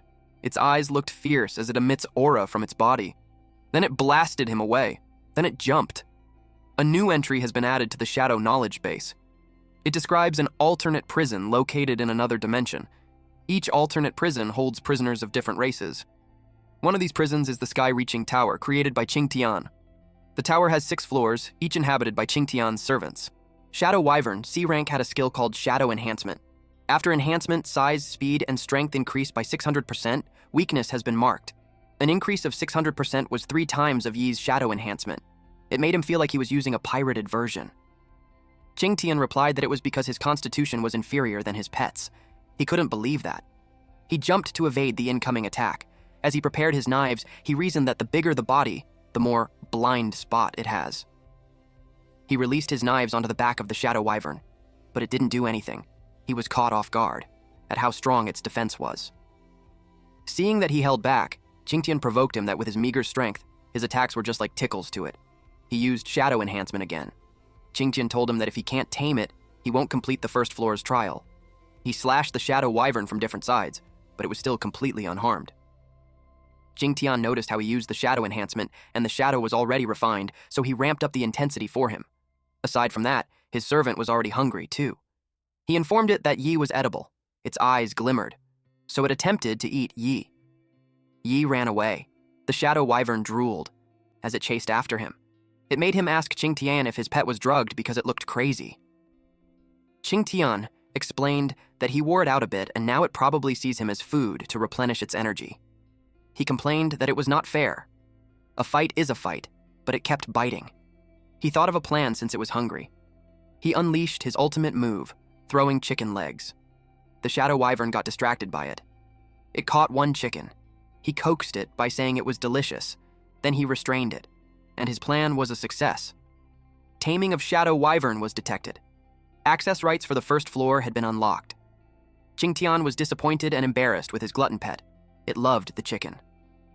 The system informed Yi that he obtained the binding and activation authority for the gate of the alternate prison. He asked what they were for. Qingtian explained that after being replenished with energy, each fragment becomes a portal connected to the alternate prison. Basically, if Yi bound a fragment from that alternate dimension, he can open a portal at will. Getting such a good skill on the first floor made him think that the upper 5 floors would even be more lavish. Qingtian thinks he's being cocky, just because he cleared the first floor by being sly. Since that was the case, he let him go to the second floor to suffer a bit. He encouraged him to go and try. He informed him that the guards there were merely servants of the sky-reaching tower. You could feel that he's up to no good. He assumed that there would be more of those transforming creatures inside. Logically speaking, the pet on the first floor was already C rank, so he knew the second floor wouldn't be that simple. He urged him to take a look first before he decides. He promised him it won't be dangerous. They went to the second floor, and Yi opened the door. He was startled at what he saw. There was the Thunder Serpent King, Hydro Turtle, and Lava Minotaur, all in C rank. He questioned if those could be really called servants. Moments later, all the monsters attacked our MC.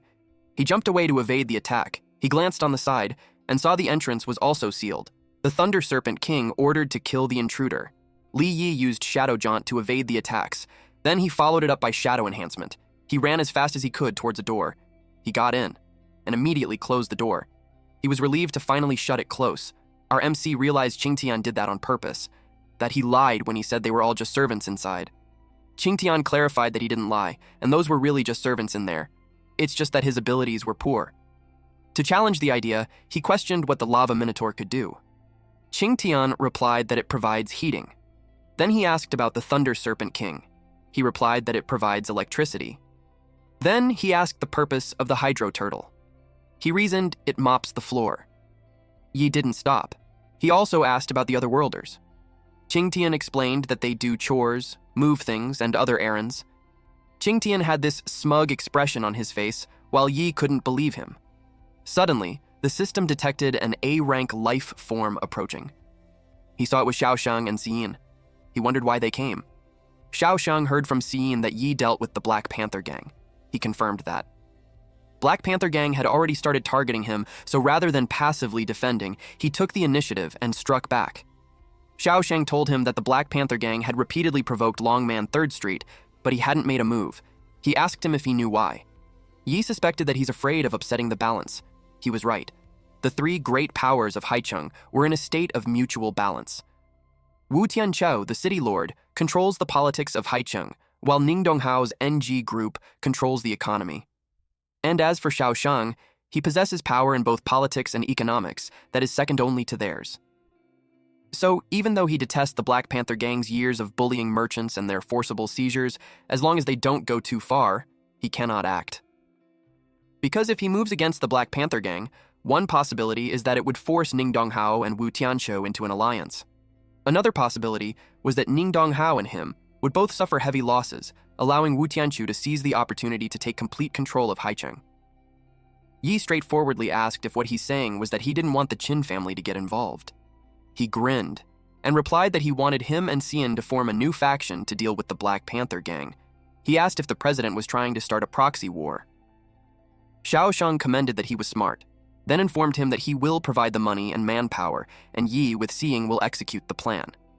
In that way, the other 2 powers won't dare to act rashly. Even if he fails, he could mediate and ensure their safety. Yi was truly impressed that the president could devise such a thorough plan in just one night. He replied that if his daughter wasn't so insistent on dealing with the Black Panther Gang with him, he couldn't be bothered. He asked the brat what kind of love potion he gave his daughter. He complained that he puts up money and effort, and his daughter might just run off with him, so no matter how he looked at it, it was a total loss. He thought of just sending Xian away and tying the kid up and throwing him somewhere. Yi had this disgusted expression while he wished that the president would not make his inner thoughts so obvious. Xian forced her father to leave. Then she closed the door. She asked Yi what he planned to do next. He decided to accept missions. His plan was to take every mission for all the publicly accessible dimensional gateways. He had to visit every dimension gateway in Haicheng. She took initiative to make the arrangements. Yi wore a devilish grin as he imagined the moment he obtained the fragments. It would mark the darkest hour for the Black Panther gang. The next day, Cian opened the door and revealed the people she carefully selected. From then on, they were the members of the Shadow Gang under Yi's command. Those soldiers-like men greeted the Mist and the Chief. Since Yi took a while to pick a name, she named it after his abilities instead. She asked if he didn't like it. He replied that it was a good name. He scanned them. They were all C rank. A group like that would be a considerable force anywhere. He asked why they were all wearing a mask. She replied that it's so their identities wouldn't be exposed and used against them. She added that it looked cool. He teased that it's just the artist being lazy to draw the faces. Cian asked for his next move. He replied that it's to take jobs. He planned to snatch every single commissioned mission from the Black Panther gang. There were a lot of jobs, so Cian doubted if they could even handle all of it. He assured her that it would be fine because they would only take the valuables. And for the others, he had a plan. Sometime later, a man endured the wrath of the higher-ups. He was called Trash for letting a new group like the Shadow Gang steal their missions. Bao yelled at him that he didn't need to tell him what to do. Since those people were looking for trouble, he should have sent people to take care of them. The man replied that they couldn't take care of them. It made Bao grab him by the collar and asked what. The man explained that no matter the mission, the Shadow Gang always deployed 5 or 6 C rank, and they don't have enough C rank personnel. Hearing that made Bao intrigued where this group came from. He ordered them to spend the money to buy exploration slots and send people in to find the target. The man replied that the sports for the upcoming expedition had already been taken by several unidentified individuals. Bao was at the height of his anger when he responded that he doesn't care. If they had to steal or pay a high price, he would want him to do anything to get his people in there. He also warned him that if he messed up a golden opportunity to make a fortune, he would hold him responsible. The man scurried away as he replied yes. The next day, at Cian's home, they were in the lounging area while Cian conversed with someone through the phone. She received information that the Black Panther gang paid a high price for many of the exploration slots they were holding. She asked Yi how he got certain that they would buy them. He knew they wouldn't give up the most profitable opportunity of the season. Cian doesn't understand, though. He elaborated that it involves some of the unwritten rules of the mining sites. To make more money, the supervisors and managers of the various mining sites all hide away from the high-quality ore and other unusual items. They use the end-of-season equipment maintenance as a chance to smuggle them out and sell them. In the past, Black Panther Gang would accept missions from the Mercenary Guild to plant scouts and lock on their robbery targets. Since they were all illicit goods, no one reports it to the authorities, even if they got robbed. Now that the path had been cut off, they would naturally choose to pay a high price for exploration slots to enter the alternate dimensions. Cian thought about it and realized that even if they sell them the slots at a high price, they were only getting a little bit of money out of them. He admitted that there's more to it than that. His recent trips to all those alternate dimensions weren't for nothing. He showed him a portal and revealed that he already marked all the alternate dimension entrances in Haicheng. He can open a small entrance to any of those alternate dimensions at any time. So all they have to do is to have their people keep a close watch on those who bought their exploration slots at a high price, and they could identify the Black Panther Gang's target. With that, they could make a move and take them down. It was such a great idea. Yi doesn't want too many people to know about the alternate dimension entrances, so he assigned Cian to pick a few trustworthy people to be on standby with him. She wanted to go with him. She loved doing heroic, righteous work. It made him smile, and agreed to it. They would take them down together. Inside the other dimension, the truck drove by. The driver expects that the shipment would be worth a lot of money. The passenger, whom he called Wang, promised him his cut. A sharp rock was on their path. And while they were chatting, the rock grew taller. They were both confused on what's going on. Several more rocks emerged like spikes. The people and the cargo behind the truck shook, until the truck hit the wall. The passenger on the front seat alighted the truck and asked if the cargo was all right. A man in a brown suit appeared and answered that it was perfectly fine. Then he made the spiky rocks float and warned them that they're going to have a real problem soon. They ran as the man fired the pointy rocks at them. But this man wouldn't let them go as he hasn't had his fun yet. Yi arrived and volunteered to play with him instead. He used a shadow jaunt and appeared behind the man. The man became angry that a dog dared to ruin his fun. Yi charged at him while saying that robbing people was one thing. The man was caught off guard at how fast he was. He needed to quickly use the stone to counter. But before he could, Yi had already grabbed his face while saying that taking lives so carelessly wasn't good. Yi banged the man's head on the wall and made a deep dent on it. The man asked who he was and suggested that he be sensible and not make a move. Otherwise, his brothers in the area won't let him go. He asked about the D ranks that Siyun brought. The man was surprised to see them. Siyun asked what they should do with those people. She confirmed if they were to kill them. Yi replied no, because killing would be letting the Blood Panther gang off too easy. He had a better way. The man asked what it was. Yi ordered him to go and tell Bao that Li Yi of the Shadow Gang was the one who did all of those, at the hospital. Bao visited his heavily injured man and got angry at the news. It made him wonder how that damned miner got so strong. His secretary replied that the tricky part was that on the surface, their men don't seem to have any injuries, but in reality, they all have comminuted fractures throughout their bodies. Even with the best medical resources, it would still take them half a year to recover. And that was no less than 5 million per person, so for 60 people, that's 30 million. Suddenly, he received a message. The other two teams failed too. Bao asked who did it, and he replied that it was Yi. He asked how that was possible. The 3 alternate dimensions were hundreds of kilometers apart. Even if Yi could fly, he couldn't possibly appear in all of them at the same time. The secretary showed him the video that their men secretly took to prove that it was true. In that video, Yi was stepping on a man's head while the others screamed in the background. Yi turned towards the camera. He asked the man if he was secretly filming. The person behind the camera got terrified of him. Yi talked to Bao through the video and told him that his underlings were weak. He challenged him to come out and show himself. He knew it cost a lot of money to treat underlings for half a year to a year. Bao crushed the tablet in anger. He vowed to kill him in the warehouse. Siyun asked why they came there. He explained that he trailed Shihao before and accidentally discovered the Black Panther gang's warehouse right next door. They had been constantly ruining his plans the past few days, and he guessed that he would personally lead the team next. Siyun guessed that he wanted to raid his warehouse while Bao was away. Suddenly, his phone rang. One of his men reported to him that Bao and his men had already left for alternate dimension number 3. He ordered them to continue keeping an eye on them. He informed Siyun that Bao was leading the team himself, and she should make sure nothing goes wrong. He'd go harass Bao to buy her some time. Bao was a B rank, so she suggested having Duan Ao go with him, but he replied that it wasn't necessary. He wasn't going to fight him head-on. Bringing Duan Ao would just be inconvenient. He assured her that there's nothing to worry about, and even if he runs into danger, he can use the gate to return quickly. She told him to be careful, then he entered the gate. In the alternate dimension, Bao watched as his men happily moved the good stuff. A blonde man approached Bao to say that he's the best for making a move, and as soon as he did, Yi and people didn't even dare to show their faces. Bao was confident that a miner with some C-rank helpers couldn't possibly stir up some trouble, until he sensed something. Instantly, he yelled at who was there. One of his men was choked, and Yi revealed himself. He expressed that B-rank's perception was indeed impressive. Yi held the man as his hostage. Then he teased them by asking why they're so tense when he was just a little miner. The man cried and begged his boss to save him.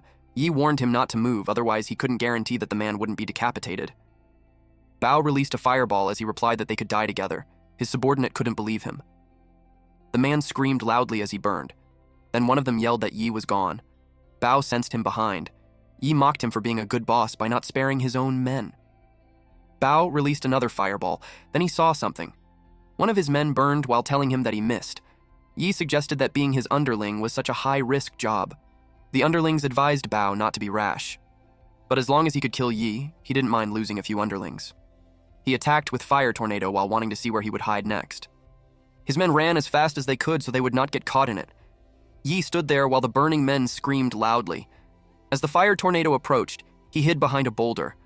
Bao yelled for him to come out. Yi realized he couldn't underestimate a B rank. He decided that it's best to leave already. He was looking forward to Bao's expression when he returned. That night at the warehouse, someone was screaming loudly, asking what happened. The underlings explained that it was the Shadow Gang and the Chin family's eldest young miss. They brought 2 B ranks and over a dozen C ranks, and there was nothing they could do. Bao grits his teeth. The man felt scared and begged him to spare him. He mercilessly set the man on fire. Now, Bao understood why Yi suddenly had so many helpers. It was because of Siyun. Because of that, he couldn't be blamed for becoming ruthless. Shihao declared that the matter ended there. But Bao couldn't accept it because everything he owned was in that warehouse, and it cost hundreds of millions. Shihao asked what he wanted to do, if he should lend him a few men and start a war with the Qin family. He reiterated that, even if Xiaoshang was away from Haicheng, Xini isn't someone they could touch. It was also the critical moment for their experiment, so no matter how great Bao's grievance, he wanted him to endure it for him. Bao argued that he couldn't endure it for a second. The worst that could happen was kill Xiyin and Yi, then leave Haicheng. His expression suddenly turned to overwhelm. Several monsters look down on him while Shihao tells him that if he insists on courting death, he doesn't mind silencing him. It made him fall on one knee. Shihao warned him not to ruin the big plan over a little bit of money. As long as the experiment succeeds, he'll be the first to help him wipe out the Qin family. Bao was forced to reply yes, but deep inside, he was angry because it seemed that Shihao didn't care since it wasn't his money that had been lost. He didn't like that he had been humiliated. He assumed that Shihao thinks that without him, he couldn't really handle Xiyin.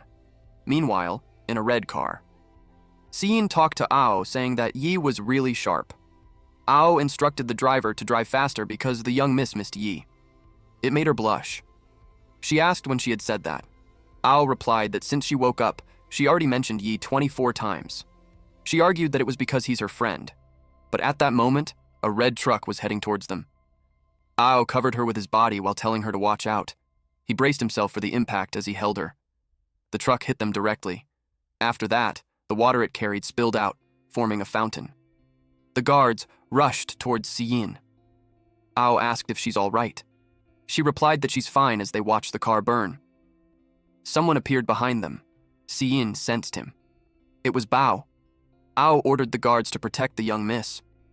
Xiyin told Bao that he's too arrogant to make a move against them with few men. Suddenly, she felt weird. Her body ached. She asked what was wrong. Ao replied that there was something wrong with the water. They were drenched from the fountain truck. Bao responded that he wouldn't move unless he secured success. He revealed that what they got covered in was a venom of a phantom spider. Bao had his underling cover him with an umbrella, while the others wore raincoats. Even A-rank advanced would be knocked out for 10 hours if they came into contact with it. At that point, Xiyin's guards were already down. As soon as Bao attacked, Ao yelled at the young miss to run. Bao grabbed him by the neck and acknowledged that he's quite loyal. Then he set him on fire while telling him that loyal bodyguards who protect their masters never have a good end. Xiyin watched him burn. Meanwhile, at the house, Yi was training. He used shadow jaunt and traverse on a zigzag between the training poles, while slashing it down. The wooden poles were cut into pieces. Qingtian noticed that he had improved in using his skills. He replied that it's natural, since he's a C rank already. Suddenly, he received a call. He expected it to be from Xiyin. Qingtian teased him if C rank was that strong when it's just a little bit of extra strength, but at this time, Yi had already checked his phone, and his expression turned scary. He dropped his dagger. When he saw Bao grabbing Xiyin by her bangs, he was confused for a moment. Then he got angry. He asked Bao what he thinks he's doing. Bao informs Yi that what he's going to do would depend on how important Xiyin was to him. He gave him two choices: to bring a ransom of 1 billion to exchange for her life, or to watch as he tortures her to death. Xiyin tried to communicate that it was an ambush, but he didn't hesitate to pay the money. He asked where the trade would happen. Bao instructed him to bring the 1 billion to his warehouse within 1 hour, and he must come alone. If he notified the Qin family, Xiyin won't live either. Qingtian considered Yi's strength and advised him not to go and get himself killed. But Yi couldn't just abandon a comrade. Besides, there's no certainty on who would die. At the warehouse, Yi arrived and Bao acknowledged that he had guts. He asked where the money was, but Yi demanded to see Xiyin first. Bao instructed his men to bring her out. The crane lift moved. Yi was surprised at what he saw. Xiyin was dangling from it. Her mouth was covered too. Yi opened his storage space and dropped the money. Bao's underlings checked it and reported that it was real. Now that Bao received the money, Yi expected him to release Xiyin. But Bao revealed that he didn't kill him earlier because he hadn't seen the money. But now that it was in his hands, he wouldn't just let him leave there. He expected him not to be that naive. Yi knew he wouldn't keep his promise. He pressed a button. A bright light came out from the blocks of cash, then he used a shadow jaunt. The money exploded. The area was filled with smoke. Bao asked where he ran off to. Suddenly, Yi appeared behind him. He evaded his dagger. Then he used a fireball. He wouldn't be defeated with those little sneak attack tricks. Yi asked him if he was not educated not to play with fire when the air was full of dust. Gust of wind blew, and another explosion happened. Xian got worried for Yi, when suddenly the rope was cut, and she was falling.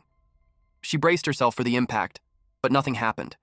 When she opened her eyes, she found himself on her arms while they rode the shadow wyvern. Bao was surprised to see a flying dragon heading towards an entrance to the alternate dimension. He realized that the kid has quite a few tricks up his sleeve. Bao looked forward to catching him and owning everything, but his underling reported that more than half of their brothers were injured. He ordered everyone who can still move to chase after them and not let them get away.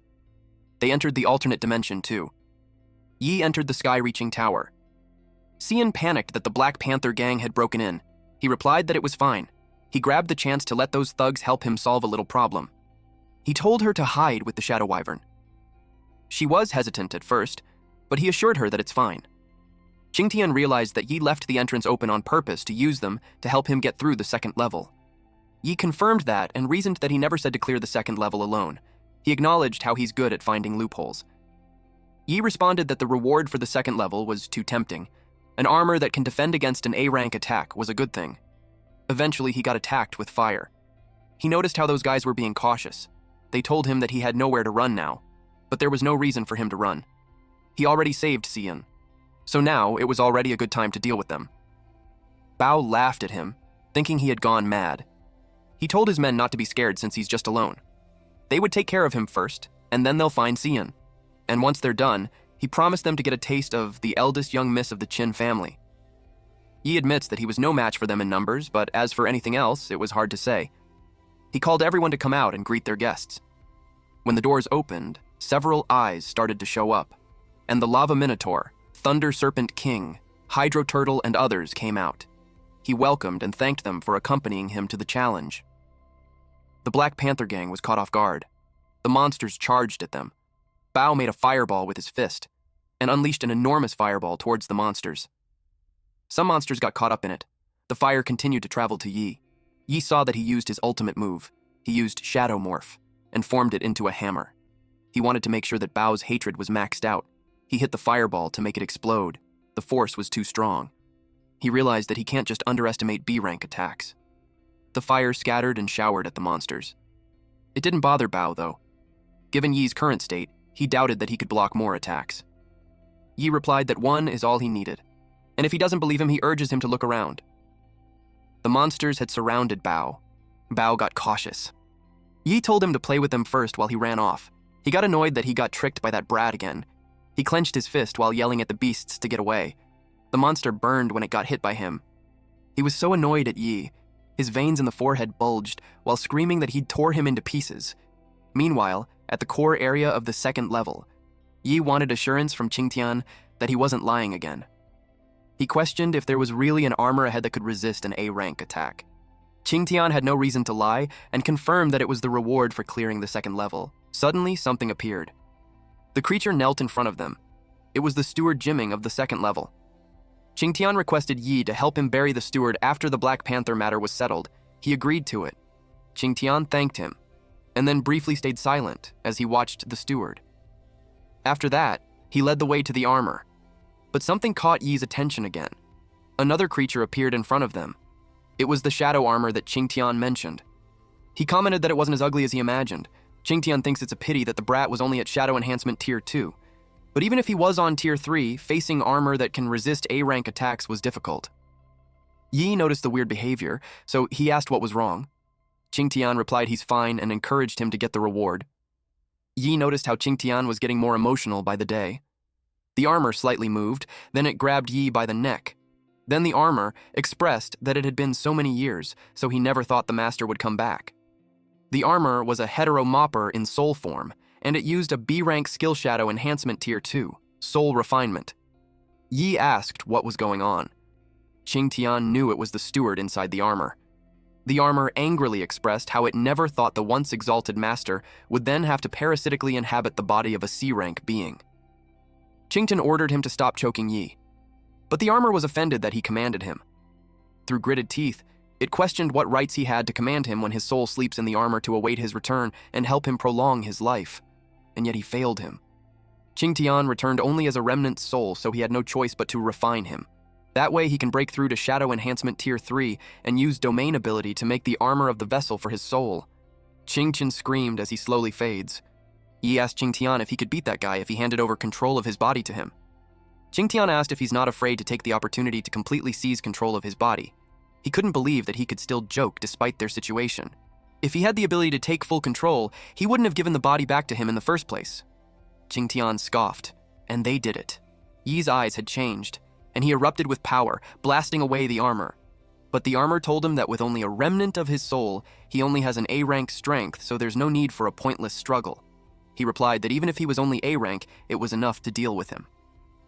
Yi entered an entropic or parasitic state, but A-rank skill cannot be used in a parasitic state. The armor recognized his use of Shadow Domain. Qingtian, in the body of Yi, approached him while exuding black mist from his body. Then the armor deduced that it was just a second-tier bluff. He didn't expect that Qingtian would hold something in reserve and not teach him how to use shadow skills completely. Qingtian then used Shadow Morph, Infinite Sword Array. But it didn't matter to the armor that he held back one skill, because he knew that the body can't handle a third-tier skill after all. Qingtian used a Shadow Jaunt and appeared behind it when he struck him. He had no idea what skill that was. Qingtian struck him, but he defended using his greatsword. He was confident because he knew he wouldn't be able to maintain that state for long. Qingtian asked Yi if he could still hold on. Yi replied that he's fine. The armor smirked and stated that attacks of that level can't even break the armor's defense. Qingtian jumped. His plan was to force him out. The armor blocked the fist using his sword. They stayed in their combat stance for a brief moment, until the sword broke in half. Qingtian punched him again, but he blocked it using his forearms. Just a little more and Qingtian would have succeeded. The soul was almost separated from the body, but he felt a pang of pain. Yi responded that he's fine, but he knew that if they kept fighting, Yi's soul and body would be burned and destroyed by the overloaded energy. The armor mocked them for missing the opportunity and called him ridiculous. Qingtian clicked his tongue. Then, the armor was about to punch him. Qingtian got blasted away from Yi's body. Qingtian was surprised. The armor got him where he wanted. He was restrained. He expressed that he didn't expect that one day he would be bitten back by a dog he raised. The armor was exhilarated that he could finally come back to life. Meanwhile, Yi was down on his knee. He looked exhausted, but he was still worried for Qingtian. The armor approached him. Qingtian told him to run. But Yi charges at the armor in an attempt to free him. It was a touching gesture. One was worried about the other's soul being burned and didn't dare to use his full power, and the other was clearly an ant, yet he still dares to attack the armor. The armor blasted Yi away. The impact made him cough blood. Qingtian told him that he's just a C rank, so he should stop being an eyesore and get lost. Yi replied that from the very beginning, he treated him like a slave, and made him fight other worlders and forced him to level up. Every step of the way until then, he made him listen to him. So now, whether he goes or not, would be his decision. He charges at the armor again. Yi had previously absorbed the surrounding shadow energy and forcibly killed the blood leopard, so this time, he's confident that he could help him eliminate the traitor. The armor challenged him on how long his body would hold out. Qingtian called him a fool. It looked like he was eager to make his body explode. He yelled that it was none of their business. He gathered his strength and charged again, but his body cracked. He saw it falling apart. Slowly, it vanishes in the air. The armor commented that the creature Qingtian chose was adorable because of its suicide attempt. Qingtian had also slowly vanished. The armor told him not to struggle anymore, so he would become a good nourishment for him. He happily absorbed him. It made him laugh, but unexpectedly, a shadow was casted around him. He was confused about what was going on. He recognized it to be eternal night. It could have been caused by the eternal domain. He couldn't believe it since he hasn't even finished refining Qingtian, which led him to think that it wasn't made by him. To his surprise, someone spoke behind him. It was Yi. And just as he said earlier, the armor would be the one eliminated. Out of instinct, he immediately slashed him, but to his surprise, nothing happened. Yi's stats showed that he's a human race in C rank with a Shadow Enhancement Tier 3, and his skills were Ultimate Shadow Eye, Shadow Morph, Shadow Jaunt, and Shadow Domain. Shadow Domain allows the user to freely alter the form of themselves and their shadow energy within the domain, greatly boosting all shadow-based abilities while reducing their consumption. All souls of targets slain within the domain were converted into shadow energy. The armor got nervous seeing that he reached the 3rd tier. Yi realized where the shadow domain's power comes from: the souls. No wonder the armor was terrified of its strength. He's curious what the soul would do without the armor. He released a concentrated orb of power at him. It rained down on him like a comet. The armor jumped to escape it. Suddenly, Yi appeared behind him in an attempt to force him out of the armor. Yi punched him on his back, and he crashed on the ground with a powerful impact. The armor reasoned that it didn't matter if he became a 3rd tier because he was still at C rank, and the armor can withstand even A rank attacks. Yi grinned as he decided to change his approach since he couldn't break it from the outside. He charged at him again. The armor noticed how reckless he was, and tried to punch him, but his punch just passed through him. Yi's body was like air, so he wasn't hit. Then Yi approached him closer, and had his shadow penetrate the armor, making the soul inside scream loudly. He tried to rip it away from the armor. Eventually, the soul was thrown in the air. It was pushed out, and Yi was able to grab the armor. He learned why it was hiding there. Apparently, the armor absorbs shadow energy to offset the damage to the soul. The steward whose soul was in the armor knew that dragging it out would only make him weaker. But he already has the Qingtian in his hand. He flew upwards. But of course, Yi wouldn't give him the chance to escape. He chained him. But the steward told Yi that since Qingtian was wrapped in his soul, if he attacks, he'll be hurt too. Yi reminded him that souls were shadow energy, and he just lost his armor's protection. Yi ripped his body apart and Qingtian was freed. Qingtian watched the situation, as Yi absorbs the soul to become his nourishment. Qingtian told the soul that he underestimated the human's hunger for power. He replied that they shouldn't be cocky, because once the human ascends quickly by devouring him, Qingtian wouldn't be spared, as no living being can withstand the test of desire. After Yi absorbed him, he screamed loudly. His body was filled with power that it even made the ground cave in. Qingtian was caught off guard. Yi leveled up to B rank. Then, he called Qingtian, and told him it was his turn. Qingtian called Yi's name. Yi smiled, and connected with him, while he also collected the armor. He shared that he now realized what the steward meant about continuing life. He placed the armor in Qingtian's body. He knew he used his own domain ability to seal his soul inside the armor, and now the hunk of metal had become his new body. So, Qingtian became an A rank with Shadow Enhancement skill, and Ultimate Shadow Eye, Shadow Morph, Shadow Jaunt, Shadow Domain, and Shadow Clone. Qingtian couldn't believe it. He commented how Qingtian was so dark and grimy, and absorbing him might cause him diarrhea. And also, the armor was huge and ugly, so he doesn't feel like wearing it. He settled on him, just returning the favor. Meanwhile, on the 2nd floor, a gigantic snake wrapped its body around Bao's underling. He begged him to save him. Bao told him to hang in there because he'll be ending his suffering at once. He burned the snake along with the man. After that, he commented that a useless piece of trash like that wasn't worth saving. He was slightly surprised when he heard Yi, as what Yi was expecting of a B rank, those beasts weren't enough to wear him down. Just the sight of him made Bao so angry. He attacked him with a flaming fist, but Qingtian glared at him, and just his presence alone blasted him away. Bao immediately recognized that he was an A rank. He wasn't in a good position. Dealing with Yi alone was one thing, but now an A rank showed up. Yi commented that with Qingtian stepping in, it had become plain bullying. He stretched his arm and expressed that the guy of that level was a perfect warm-up for him. Bao didn't like that he's using him as a warm-up. He thinks that if he could just manage to get a hold of Yi, he would have a fighting chance. Yi used a shadow domain. He commented that all those pointless mystery and flashy tricks won't make up for the fact that he's a D rank. Yi asked him who said he was still a D rank. He was caught off guard. The next thing he knew, he was punched in the stomach. Then Yi appeared behind him. He was furious that Yi was looking down at him. Yi watched him intently, and blocked his fist with his. It caused an explosion. Bao realized he's now B rank. He wondered how he got to B rank so fast. Yi replied that he had to thank him for pushing him every step of the way. Bao didn't care if he was a B rank. He still charges at him, because he was confident in his strength. He elbowed him and Yi blocked it using his forearms. Qingtian informed Yi that inside the shadow domain, he doesn't need to use his own energy. Instead, he could command the energy around him and turn their power against them. It is the true essence of the shadow. Yi understood it. He gave a side comment that he's not used to Qingtian being such a serious teacher. Bao noticed that he was learning as they went, like he was some kind of a genius. He released his power towards him and told him to die, and released several fireballs towards him. He tried to command the surrounding energy, and made it his own.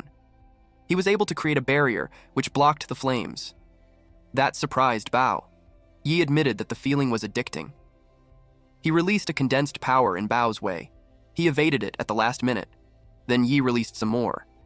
Bao charges at him while mocking him for missing. Yi corrected him that he didn't, and certainly all the dodging had made his brain a mess, because his previous move was just to help line up his face to his fist. Bao groaned in pain. He wondered how that was possible. The kid kept using skills, and yet his power wasn't fading. Instead, it was getting stronger. Yi asked him if that was all he got, and expressed that he was disappointed. He planned to end their little game. Bao was determined to take him down with him. Yi harnessed the shadow, and in a single step he closed the distance between them and slashed him. Bao's arm was cut off. His eyes widened in shock as the arm fell in front of him. He fell on his knees and gritted his teeth in anger. Then Yi pointed the blade at the back of his head. Then he dared Yi to kill him. But Yi replied that death was just letting him off too easily. At that moment, Bao was worth more to him alive than dead. Qingtian asked Yi why he kept Bao alive. He did that to get more information about Shihao. Bao responded that he'd chosen death before he told him anything. Yi knew that, but Xiaosheng had his ways of making people talk. Upon hearing Xiaosheng's name, Bao begged to be freed. He even threatened him, so Yi covered his mouth to shut him up. Then he told him that even if Shihai doesn't come looking for him, he'd come for him instead. Qingtian replied that he could take care of the A rank from the NG group as his way of returning the favor to him. But Yi wanted to confirm first if Ning Donghao was involved before they made a move. In addition, he wanted to handle revenge on his own. Meanwhile, under the rain, the military was stocking up some trucks. Someone was told to wait, and General Hong will be joining them shortly. A man talked to a bald man whom he called City Lord and asked if he had any inside info since they had been seeing troops mobilized all over the city. The City Lord replied that he doesn't know, but by the looks of it, something big must be happening. Then he asked Xiaosheng if he knew anything. At that time, Xiaosheng was on the phone receiving a report that Xiyin was kidnapped by the Black Panther. She was unharmed, and the guy had been dealt with. It made him furious. Then he replied to the question saying that he had no idea about military affairs. He approached Dong Hao and told him that if he can't keep his dogs on a leash, he'd be happy to teach them some discipline. Dong Hao asked what he's trying to say. He replied that he would wish he wasn't involved, otherwise he'd take care of them both at once. They both exuded energy as they tried to intimidate each other. Dong Hao responded that Xiaosheng had been overestimating himself. Xiaosheng challenged him to put it into a test. Someone entered and expressed that seeing them fired up puts his mind at ease. But he also told them to save the energy for where it counts, especially when Haicheng might be on the brink of major disaster. This red-haired man was Hong Hai, a supreme military commander of the 3rd Defense Zone under the United Government. They sat as they discussed a serious matter. Hai told his white-haired assistant to explain the situation. The man was aware that everyone present became an A rank by fighting in the battle against the creatures from the Level 2 Dimension channel 10 years ago. With that, they shouldn't be reminded of the destructive power of the A rank and S rank creatures from that channel. They still don't know why the Level 2 channel suddenly appeared for a moment and then vanished. However, they have been consistently monitoring the related radiation fluctuations all these years. 5 years ago, those fluctuations reappeared. The frequency and intensity have been increasing steadily, and in the last 3 months, 5 spikes have been detected nearly as strong as the ones from 10 years ago. The 3 gentlemen were alarmed. The City Lord could already tell why General Hong called them. Hong told them that it meant that it was highly likely that Haicheng was about to witness the appearance of a Level 2 dimensional channel. Concurrently, the shadow bipedal creatures were heading to a portal. He wanted all of them to go back and prepare. If a Level 2 channel truly appears, it would be a catastrophe for Haicheng. Although the military had begun their own preparations, he hoped that when the time comes, the 3 of them can set aside their differences and face the crisis together. Xiaosheng replied that he had no problem with that as long as certain people stopped their little schemes behind his back. Then he glanced at Dong Hao. Hong also glanced at Dong Hao while saying that they're in critical times, and if anyone still dares to stir up trouble for personal gain, he won't hesitate to use extreme measures. Then he invited Xiaosheng to ride with him so they could talk about the recent situation on the way. Dong Hao and the City Lord were left there. The City Lord commented on how Hong doesn't even bother to pretend anymore. He made it clear that Xiao Shang was one of the military's men. And with Xiao Shang being furious with Dong Hao, he could tell it was because of the Black Panther gang, so he suggested that he lay low for a while. Dong Hao had no idea what it had to do with him. The city lord replied that it would be good that it doesn't. Then he suggested he checks the news. Back at their office, he was told to watch the news. Shi Hao was on the phone with Dong Hao. Dong Hao told him that normally he would turn a blind eye to the things he's up to with the Black Panther gang. But the news reported that the notorious criminal organization, Black Panther Gang, had attempted to kidnap the heir of the Qin group. The hostage has been successfully rescued, but the leader of the Black Panther Gang and other core members were on the run. Dong Hao hoped that Shi Hao wasn't involved in that. Shi Hao replied that he won't do anything without his direct orders.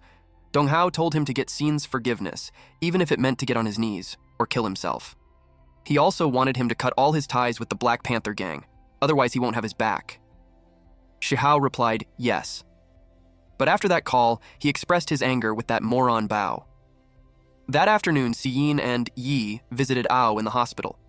Xiyin was worried, but Yi assured her that the doctors are doing everything they can. Then Shi Hao showed up. He expressed his relief that Xiyin was unharmed. He never thought that the bastard Bao would dare to do something like this. It just showed that he had a death wish. Yi was cautious, and at the same time intrigued about what he's doing there. He asked if he meant that he had no idea about what the Bao had done. Shi Hao confidently replied yes, since his relationship with them was strictly business, but he assured them that from that day on, the NG group will sever all ties with them and even assist them in hunting down the remnants of the gang. But Yi was suspicious of their intentions. He asked if it means they're turning over a new leaf or sacrificing a pawn to save the king. Shi Hao warned him to stop. He told him that the things he stole from the Black Panther were enough for him to live comfortably for the rest of his life. He asked him if he really wished to fight him to death. Yi responded that those things were just interests. The principal he came to collect was his life. Shi Hao asked Xiying if her family feels the same way. She smiled and told him to take a guess. He simply replied that they had nothing to talk about. He warned them that he's part of the NG group, and without any proof, they can't touch him. Yi replied that he should pray that Bao and his men would never surface otherwise. They'll become his worst nightmare. After that, he called a researcher and ordered to inject the remaining dregs of the Black Panther gang with God's blood. They were in a facility where the patients were strapped on the bed and the doctors were checking them out. But after the call, the doctors took the injection.